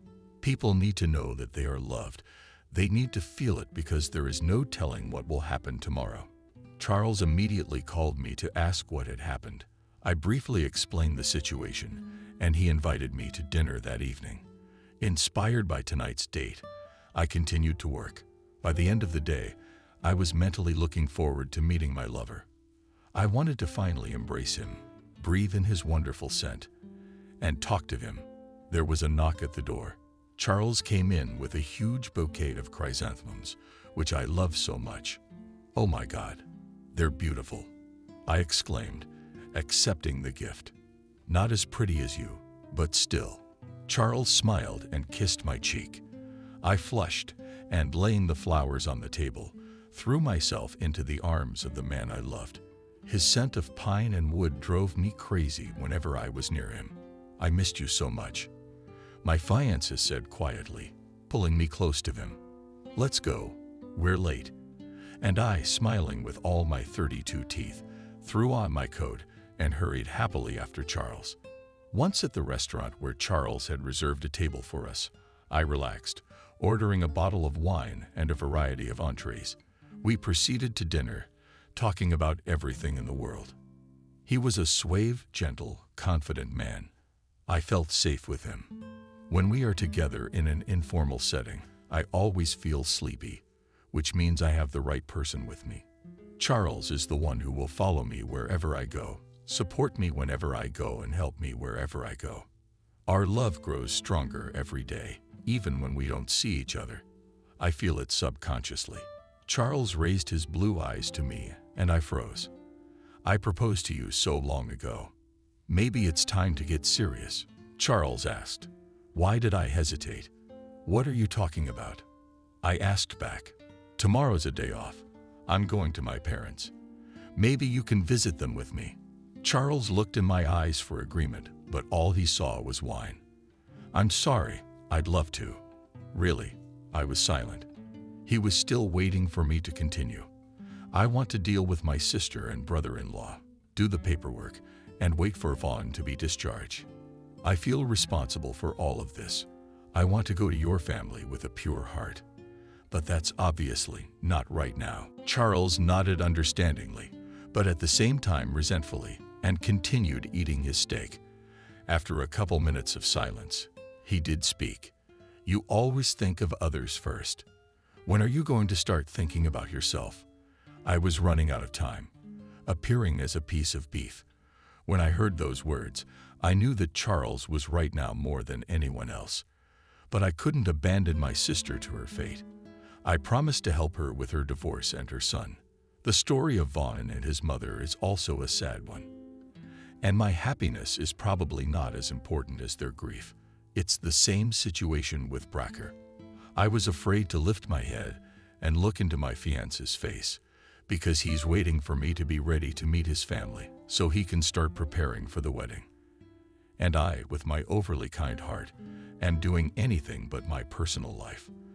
I'm sorry, Charles, but that's who I am. I take responsibility for what I do. After finishing my glass of wine, I grabbed my purse and left the room without saying goodbye. The frost was getting colder, and I wanted to wait for the trolley. But I decided it would be more comfortable and faster to take a cab. Charles took his time getting out to stop me. He knew I needed to cool down and be alone with my thoughts. When I turned around, I saw a familiar figure standing at the entrance to the restaurant I'd just left. "Mom," I shouted, hoping my eyesight was failing me. My mom, dressed in a gorgeous burgundy dress and brown mink coat, was chatting sweetly with a man unknown to me. She turned around startled at my voice, and as soon as she saw me, she grabbed her conversation partner under the arm and walked into the establishment. I waved my head, referring to my inebriated mind, and I thought I had imagined it. The cab stopped, and I deftly jumped into the car. "I give you my address." When I got home, I didn't find my sister. A puzzle was forming in my head.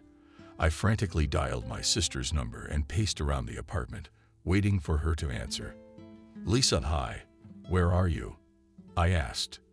"My mom called, asking me to come over. She had to leave on business." "Don't worry, I'm fine," my sister replied. In the background, I heard my father's laughter and Liam's children's voices. "Is Mom okay?" Abruptly, I spoke up. Sister only said they were fine and invited me to visit, which I declined. Again, A pile of questions. Why was Mom at that restaurant? Did Dad know what she was doing there?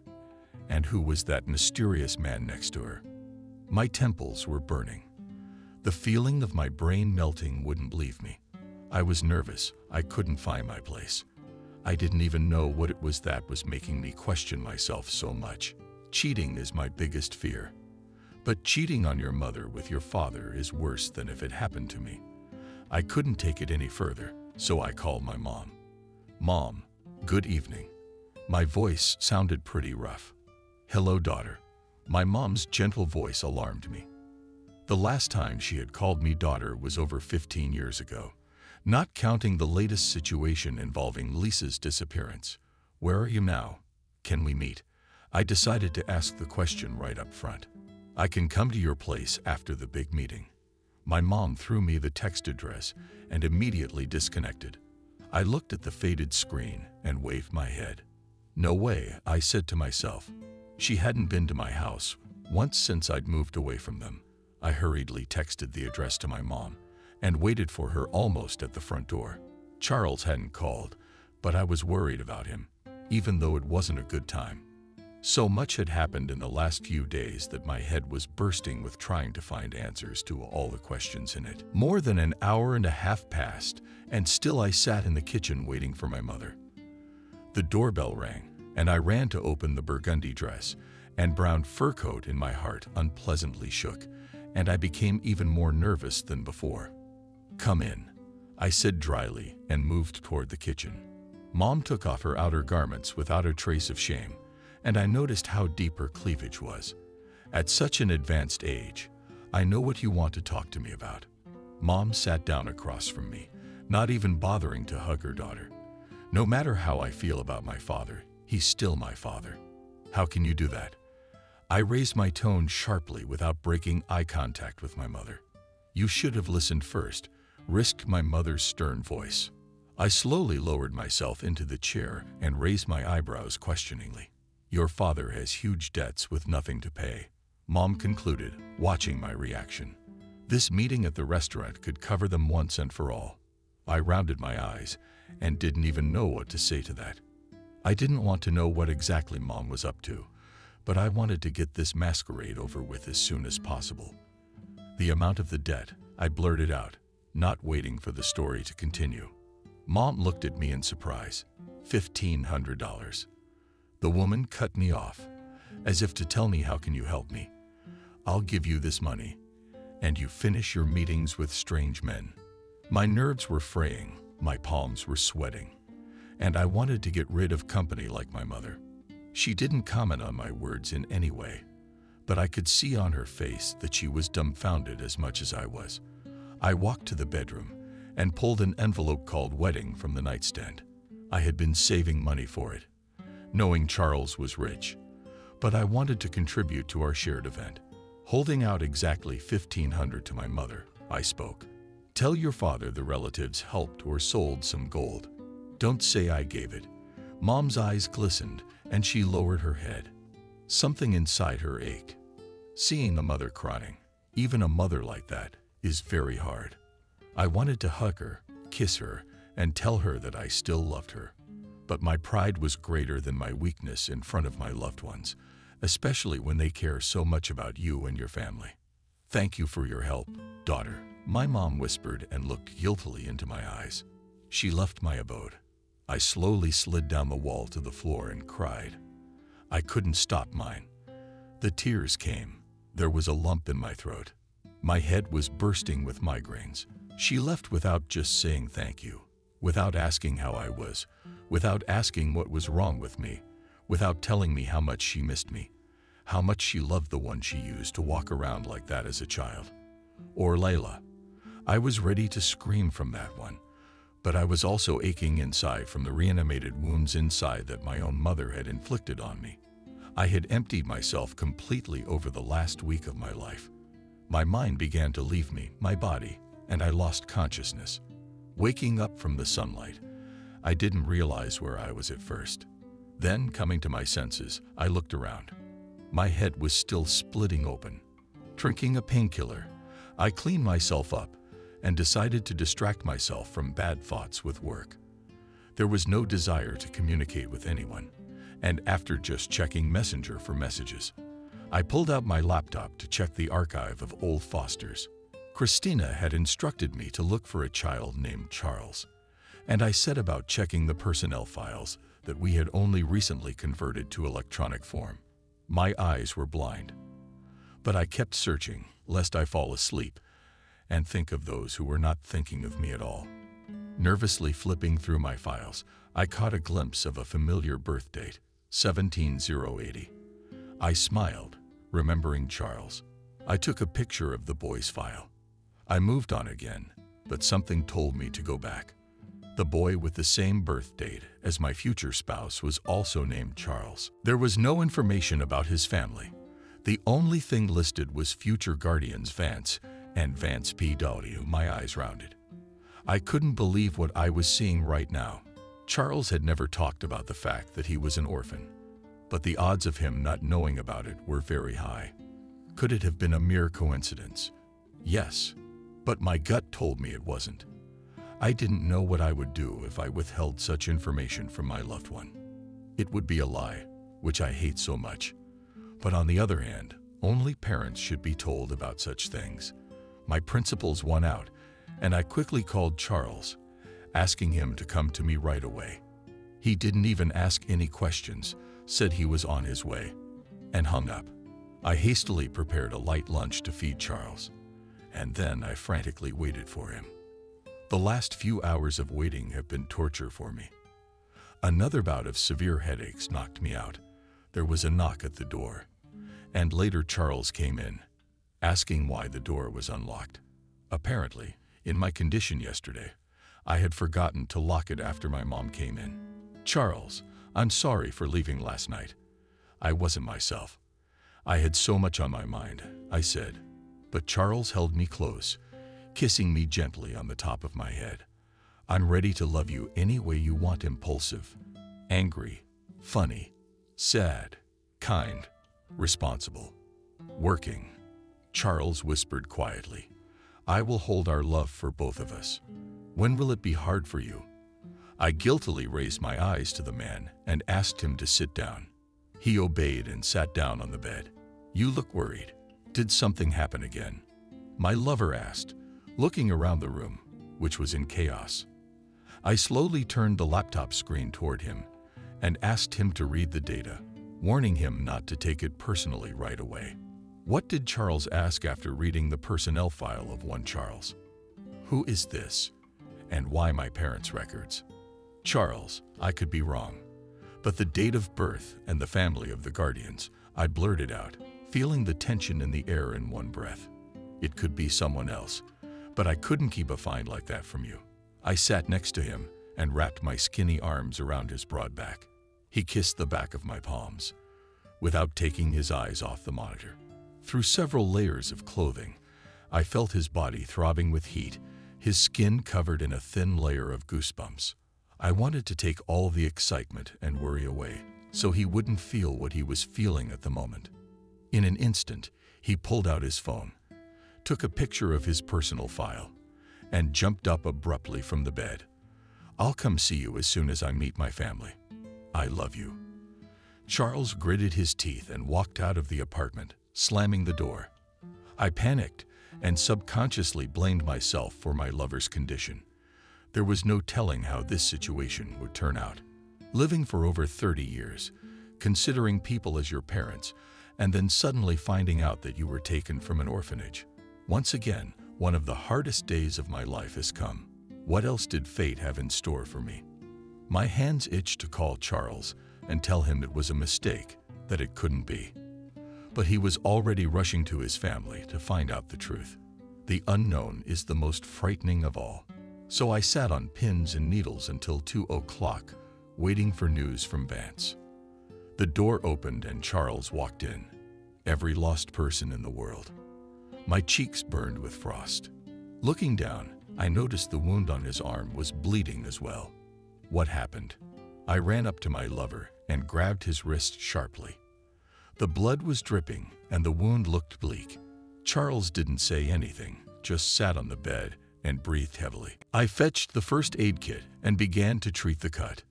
It was pointless to ask Vance anything right now. He was as if in a trance, trying to understand himself, to answer the worrying questions in his head. I was close by and morally tried to give support to the one who always helped me in difficult moments. At one point, Charles turned to me and whispered softly, "Is it true?" I couldn't find the right words to answer, so I just hugged him tightly so that he could feel how much I cared about him. He nuzzled his nose into my neck, sobbing occasionally.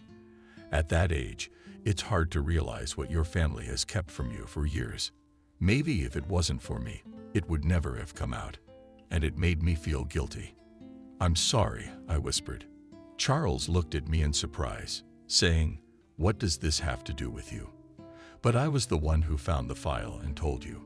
"It's not your fault, Kathy." Would they ever tell, or would I ever find out for myself? Lies always come to light, concluded my future husband, and waved a sail in the lease on his cheek. He'd always been strong, never showing emotion. But now he is in front of me so defenseless, needing a hug and someone to listen and give advice. Are they your family? Anyway, I said, hoping that he would forgive his parents and move on with his life. It will be hard for me at first, but I have forgiven them. They raised me, brought me up to be a good person, and never gave me a reason to doubt their love. My lover's eyes lit up. Apparently, pleasant childhood memories of my mother and father surfaced in his mind. We sat like that, discussing his childhood until very late in the evening. Once again, one of the most difficult days of my life. Again, a storm of emotions, both negative and positive. We fell asleep with Charles right in our clothes, next to each other, holding each other tightly against each other. 2 weeks later, I was showing off in front of the mirror, trying on different dresses that Emily had prepared. She was a good designer, and as a thank you for helping me with it at the hospital, she offered a choice of dresses I could borrow from her. "Mom, it's dark blue. It fits perfectly." I turned 360 degrees so everyone could see what this gorgeous dress looked like. "I'm wearing it." Mom looked at me warmly and nodded in approval. Once a lawyer, I knew helped Lisa divorce John and Sue Liam. Relations in our family improved. Mom started calling me for evening tea parties. We grew closer, and our hatred between us slowly faded. I've probably forgiven her for treating me that way. I grew up, realized my mistakes, and my mother realized hers. We became one big friendly family, and it was time to introduce my family to Charles, the closest person to me. We were preparing for his arrival. I was hesitant, and Lisa and Mom were setting the festive table. Dad was wiping down his sports awards from his youth to show them off to his future son-in-law. He looked at me guiltily, sometimes as if he wanted to say something, but didn't dare. "Dad, are you okay?" I asked him as I walked into the living room. He turned away abruptly and rubbed the goblet harder, ignoring me. I turned to him again. "Daddy, daughter," Daddy said quietly, coming toward me. "Forgive me for everything, and thank you for the money." I raised my eyebrows in surprise. I had hoped Mom would hide the fact that she had given me the money for the debt. "I'm in favor of Meshkov." I only nodded. Dad smiled and kissed me gently on the cheek. "Be happy," said the gray-haired man, and went on with his business. A slight anxiety was building up inside. Excitement made my stomach churn, and my palms sweated with nerves. Charles should have arrived by now, so everyone was ready for him. Lisa wasn't worried, since she had already seen him and called him occasionally. Dad had the easiest time, since he's the head of the family. The doorbell rang throughout the house, causing the whole family to line up at the entrance. Charles, dressed in a chic dark blue suit, a tee with a black overcoat thrown on top, walked in with 3 large bouquets of red roses and a small bag. My mom eyed, and my sister's eyes sparkled. I just smiled gently and kissed the man on the cheek, helped him take off his coat, and gave everyone his snow-white smile. He handed a bouquet of flowers to each woman and shook my father's hand. I was beyond happy as my dad chatted sweetly with Charles, finding a common topic of discussion. Liam was running around the room playing with a new toy given to him by his future uncle. The day I found my family and was finally able to introduce them to the man I loved. Charles admired Mom's pie and complimented his sister's salads. Occasionally, he would cast me a look of tenderness and love and laugh at Liam falling. I wondered what kind of father my future husband would be. He would be the most caring, sensitive, responsible parent. And I don't regret one bit that I accepted Charles' proposal. I will remember this cozy, warm family dinner for the rest of my life. After saying goodbye to the family, Charles and I left the apartment and headed for the car. "You have a beautiful family," Vance said with a smile. "I'm glad this evening went well." Leaving a wet kiss on Charles' cheek, we moved forward. After discussing the event, Charles drove me home and went to his family to let them know that he would be bringing his fiancée to meet them next week.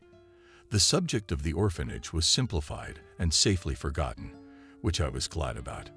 No longer did this mystery hold the heart of my father and mother, and Charles felt at ease. Once in my apartment, I finally lay down. My legs had been buzzing since the morning. I ran errands, grocery shopping for dinner, shopping for dresses, and helping Mom and Lisa with the cooking. Staring up at the ceiling, I wondered about the future. What would happen next? After meeting his parents, I would have to start preparing for the wedding. Knowing the status of my fiancé, a wedding can't be simple and inconspicuous. Charles said he wanted to show the world whose heart he could win, which made me very uncomfortable. Rather, I should be proud that my husband will be Charles Vance himself, a man whose name is on the lips of every second and in the thoughts of every third. But soon he will be my husband, the father of our children, and the head of our family. I want to have 3 children, a boy and 2 beautiful girls, so that they will take the best qualities from both of us. To be as beautiful as Charles and as kind as me. My smile stretched on its own as I thought of my future family. Before I knew it, over an hour had passed. I had showered and lay in a clean, fresh bed, happily closing my eyes in anticipation of tomorrow. The alarm clock, which had been ringing nonstop for over 5 minutes, made me get out of bed. Finding myself in the bathroom near the mirror, I was horrified. My face was covered in pigmented spots that I didn't know where they had come from. As a child, I had only been allergic to lilies. But knowing this, I never bought anything even scented with these flowers, so as not to be covered with strange spots. In a panic, I went to the kitchen to take my medicine, and on the table I found a huge bouquet of white lilies. A note lay nearby. The question that arose in my mind was who and how could have gotten into my apartment while I was asleep. Opening the note, the puzzle in my head came together. "I thank you for what you did for me and my wife. Sincerely, Noah Bracker."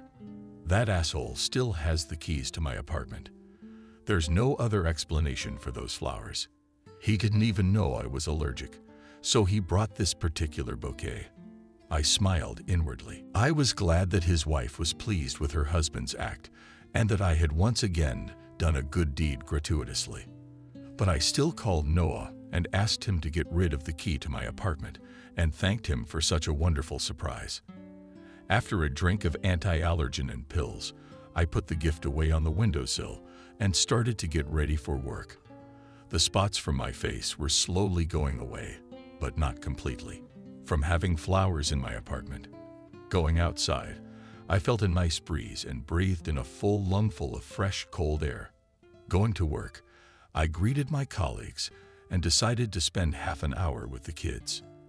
Each of them dreamed of a family, a mother's caress, and a father's guidance. They were still small, but because they were here in the orphanage, they understand many hardships of life from early childhood. They know what it is like to be left alone without support, without a mother who can protect, without a home where it is always cozy and warm. When I first got a job here, being very young, having just graduated from university, I cried almost every working day, suffering from pain for these little angels. I wanted to hug each one. I wanted to take them all home and raise them as my own children. But unfortunately, it was impossible.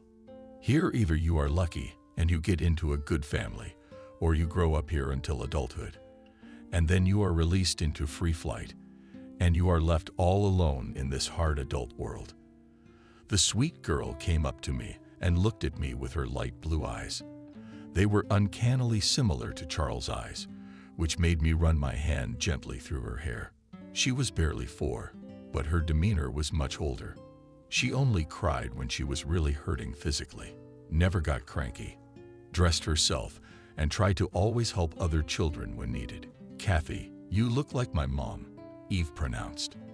Taking a seat next to me on the bench, I hesitated and wondered, because she came to us as a baby and can't remember her parents. "Do you remember her?" I asked. "No, but I feel that you look alike," the girl answered and smiled radiantly. I smiled back and thought about it. Going to my office, I was still thinking about the words of this clever little girl. Once I got to work, those thoughts left me, and I began to study the documents. Christina visited my office a couple of times during the day, informing me that there was an event for sponsors coming up, and I needed to contact them and arrange a meeting for the next few weeks. After calling everyone who sponsored our orphanage, the last person I called was Charles. "Beloved," I said as soon as my future spouse picked up the phone. "Hello," answered the man on the other end of the line. "How are you?" "I'm fine. I wanted to let you know that there is an event coming up, and you need to come over next Thursday to discuss the upcoming party," I cheerfully informed him. "Okay, I'll be there. Don't forget that we are going to my parents' house this Saturday." Charles' voice was as gentle as ever. I said I remembered everything. We said goodbye and I dropped the call. That Saturday, Lisa helped curl my hair while telling me how much Liam liked the girl from daycare. After her divorce from John, it was as if my sister had been reborn. Her eyes glistened with happiness. She felt alive. She found a job to her liking. She dressed much better than before. And she often came to my house to gossip and eat her special dry goods. I was happy to see her sister blossom. After all, if she's happy, and so am I. Lisa picked out a beautiful light-colored dress for me to match my beige-heeled shoes. I was almost ready and was waiting for Charles to pick me up. As soon as I thought of him, he called, "Kathy, I'm sorry. There was a force majeure at work. I won't be able to pick you up in time. Take a cab. I texted you the address. I'll meet you at the house," Vance assured me and hung up immediately. I thought something serious had happened, so I didn't get mad at my lover, telling my sister that I'd have to drive myself. She became agitated. I assured her that I would be fine and saw her off safely. Once I was home alone, I began to panic because meeting his parents had been planned for so long, and I was only doing it now. Thoughts of my mother-in-law not liking me filled my head. Especially after the incident with Charles' papers from the orphanage, her attitude toward me had worsened. That's what I thought. Putting on my coat and shawl, I was about to go out to catch a cab. But looking at the time, I realized that I would get there much earlier than Charles. So I decided to take the trolleybus to pass the time and think about my future meeting. I grabbed a bouquet of paper-wrapped flowers and left the apartment. Outside, it was slowly starting to warm up with the arrival of spring, but the snow was still lying, and the evening frost burned my cheeks. When I reached the bus stop, I saw a familiar face. Camille asked me in surprise. The woman turned around and reached out to me with a hug. I hugged the old woman gently, and we started talking. We also got on the trolleybus together and chatted the whole way, occasionally glancing out the window so we wouldn't miss our stop. "I'll get off here. I need to buy a cake for tea at the bakery. See you later, daughter," said Camille, and went to the conductor to pay the fare. Just a couple of minutes later, the voice of the trolleybus worker sounded disgruntled. She was aggressively trying to explain something to an old lady I knew. Not thinking long, I approached them and stood between Camille and the conductor. "Is there a problem?" I asked, looking at the woman in uniform. "The grandmother doesn't have her pension card with her." "Does she want a cheaper fare?" the conductor blurted out. She gives me and the woman an angry look. "Can't you tell she's a pensioner?" I said to defend Camille's point of view. The conductor's eyes widened, and she was ready to get into a verbal altercation with me. But Camille took my hand and shook her head, telling me to stop. I pay full price, holding out a $10 bill. Worker, I turned around and walked the old woman to the exit. The woman nodded gratefully and didn't say anything. I sat down in my seat and sighed heavily. The conductor didn't look away from me for the rest of the ride. Anger became a residue in my mind over the situation, and I fidgeted all the way until it was my turn to get off. I saw a familiar neighborhood as soon as I stepped onto the street. Camille and Kevin lived nearby. I walked slowly to the house Charles had texted me and waited dutifully in the driveway. After 5 minutes of waiting, Charles's big SUV was visible at the beginning of the yard. He got out of the car and kissed me gently on the cheek, apologizing for not being able to pick me up. "You're insanely beautiful," Charles concluded and opened the door for me to go in first. The walls of the house looked familiar, but I didn't let it show. When we got to the 4th floor, I stared at the bell, which had a little bear painted on it, just like Camille's. I tensed up. A memory flashed through my mind, but I tried not to think about it. It couldn't be what I was remembering now. Charles pressed the bell, and slow footsteps sounded outside the door. I was startled to see 2 happy yet surprised familiar faces. "Kevin," I glanced questioningly at the man, and then shifted my gaze to the woman behind him. "Camille," I immediately remembered the sweet elderly couple telling me that they had adopted a son from the orphanage. On the trolleybus today, Camille was telling me that her future daughter-in-law was coming to meet her tonight. I didn't pay any attention to that at all, even when I saw the house. I thought that Charles's parents and my elderly acquaintances lived in the same house, but I didn't even realize it was them. "Kathy, did you decide to come in for tea?" the old lady asked uncomprehendingly. Mecca with eyes from me to Charles. "Son, where is the daughter-in-law?" Charles was the most stunned of all. He couldn't understand how we could know each other and why he didn't know about it. He was silent for a split second, opening his mouth in a coughing fit. At 6, he looked at his mom. "Mom, this is my fiancée, Kathy Vysotsky. Have you two met?" inquired my future fiancée, who was still surprised. "Charles, I'll explain everything to you now," I said, standing on the threshold. Camille hesitated and later led us into the house and seated us at the table. All this time we were in awkward silence. I'm waiting. It's a fascinating story of when and how my family managed to meet my future wife without my knowledge, Charles said, and fixed his gaze on his mother.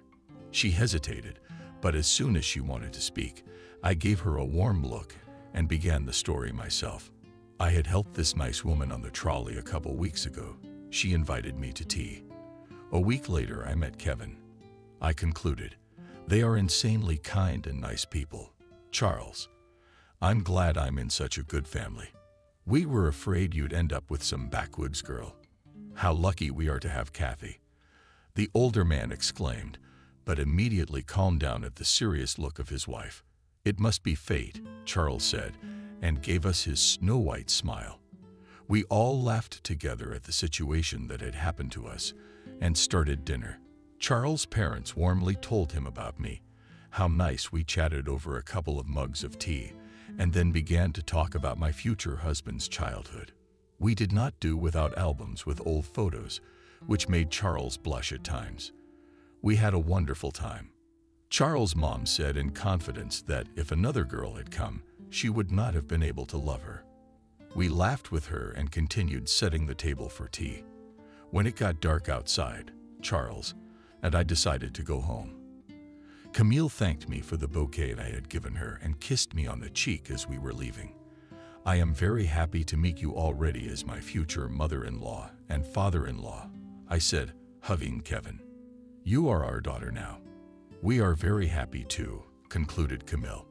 We said our goodbyes and left the prince's family to their elders.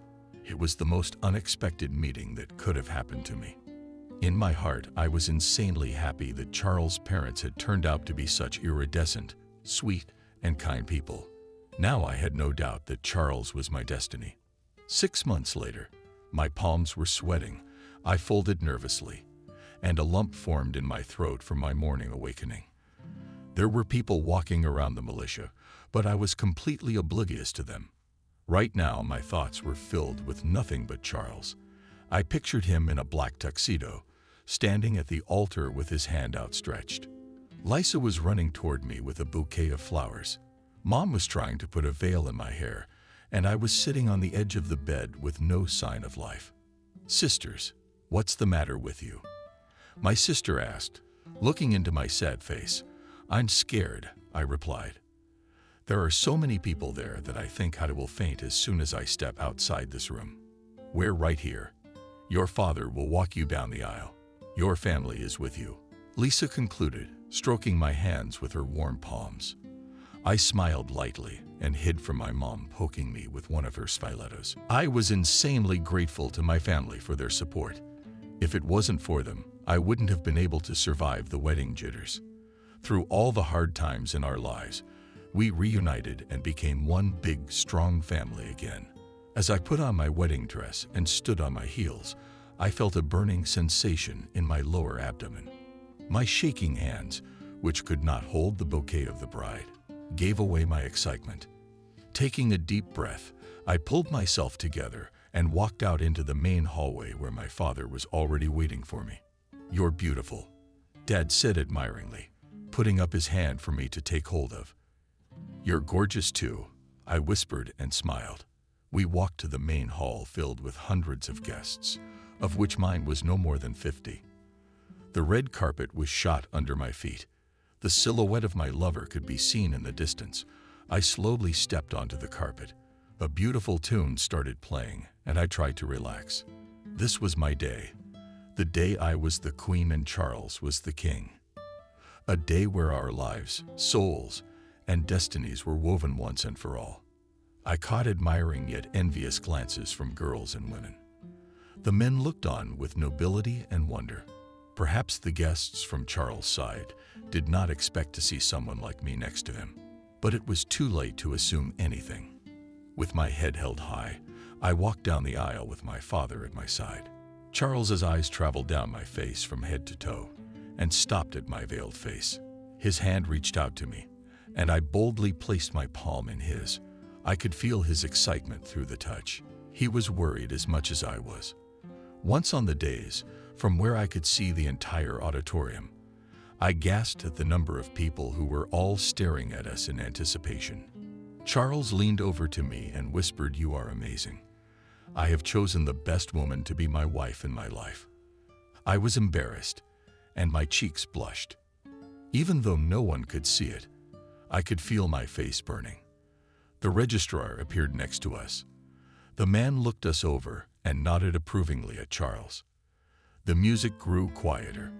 Our parents sat in the front rows, and Lisa and Charles's close friend Joe stood near us. My knees were trembling under my dress. I was very nervous and afraid that I wouldn't be able to control myself and would faint right at the wedding ceremony. Charles' hands held me so tightly that I was sure he would hold me up.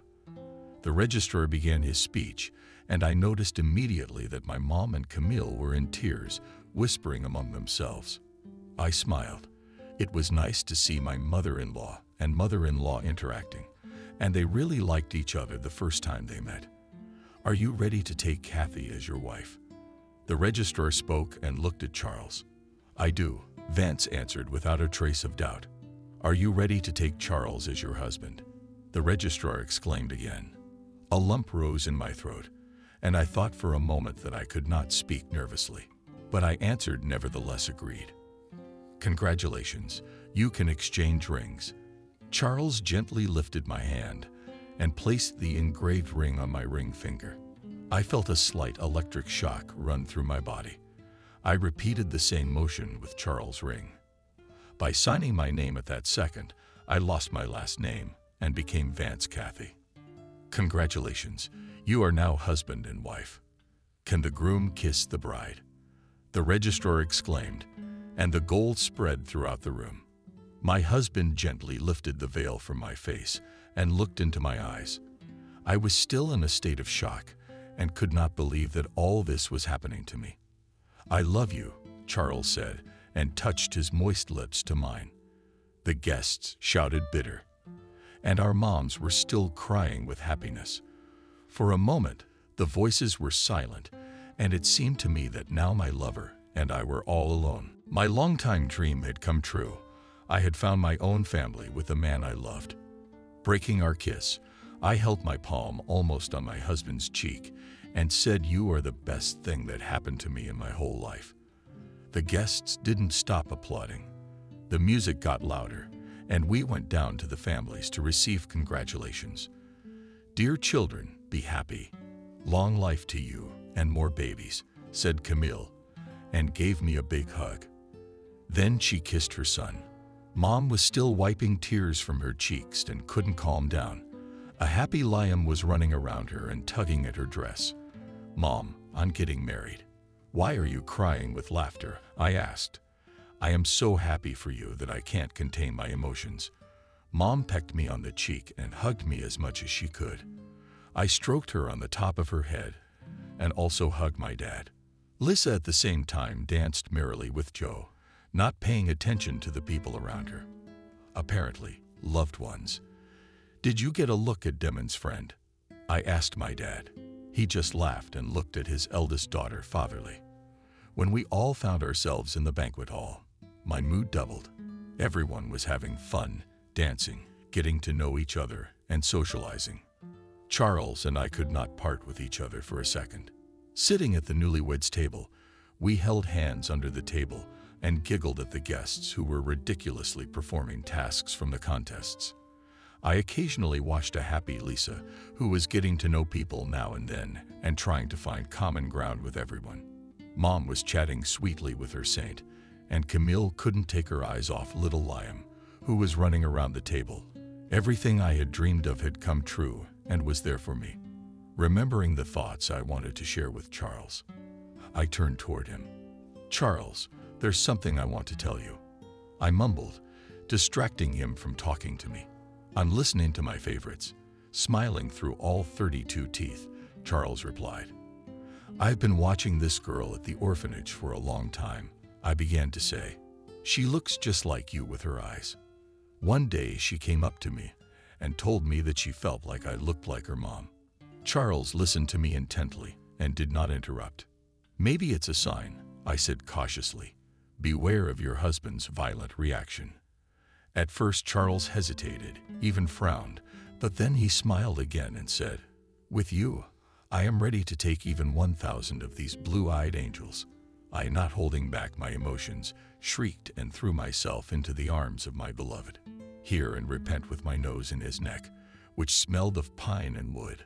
There was no limit to the joy. We adopted Eva and would later have 2 more children. Once again, I was convinced how pure and kind a soul the man I loved so much had. As Charles and I looked at each other in love, we smiled and continued to watch. That day was the happiest day of my life. I fondly remember the moments of the family and Charles. Now in our family, there are already 3 happy children and 2 equally happy parents. And the little girl adapted quickly. As soon as we got her, and 2 years later we had twins in our family. The grandmothers are happy to spend time with their grandchildren, while Charles and I are busy with work. We go to parks in the evenings, take the kids to amusement rides on weekends, and try to go on vacation in the summer.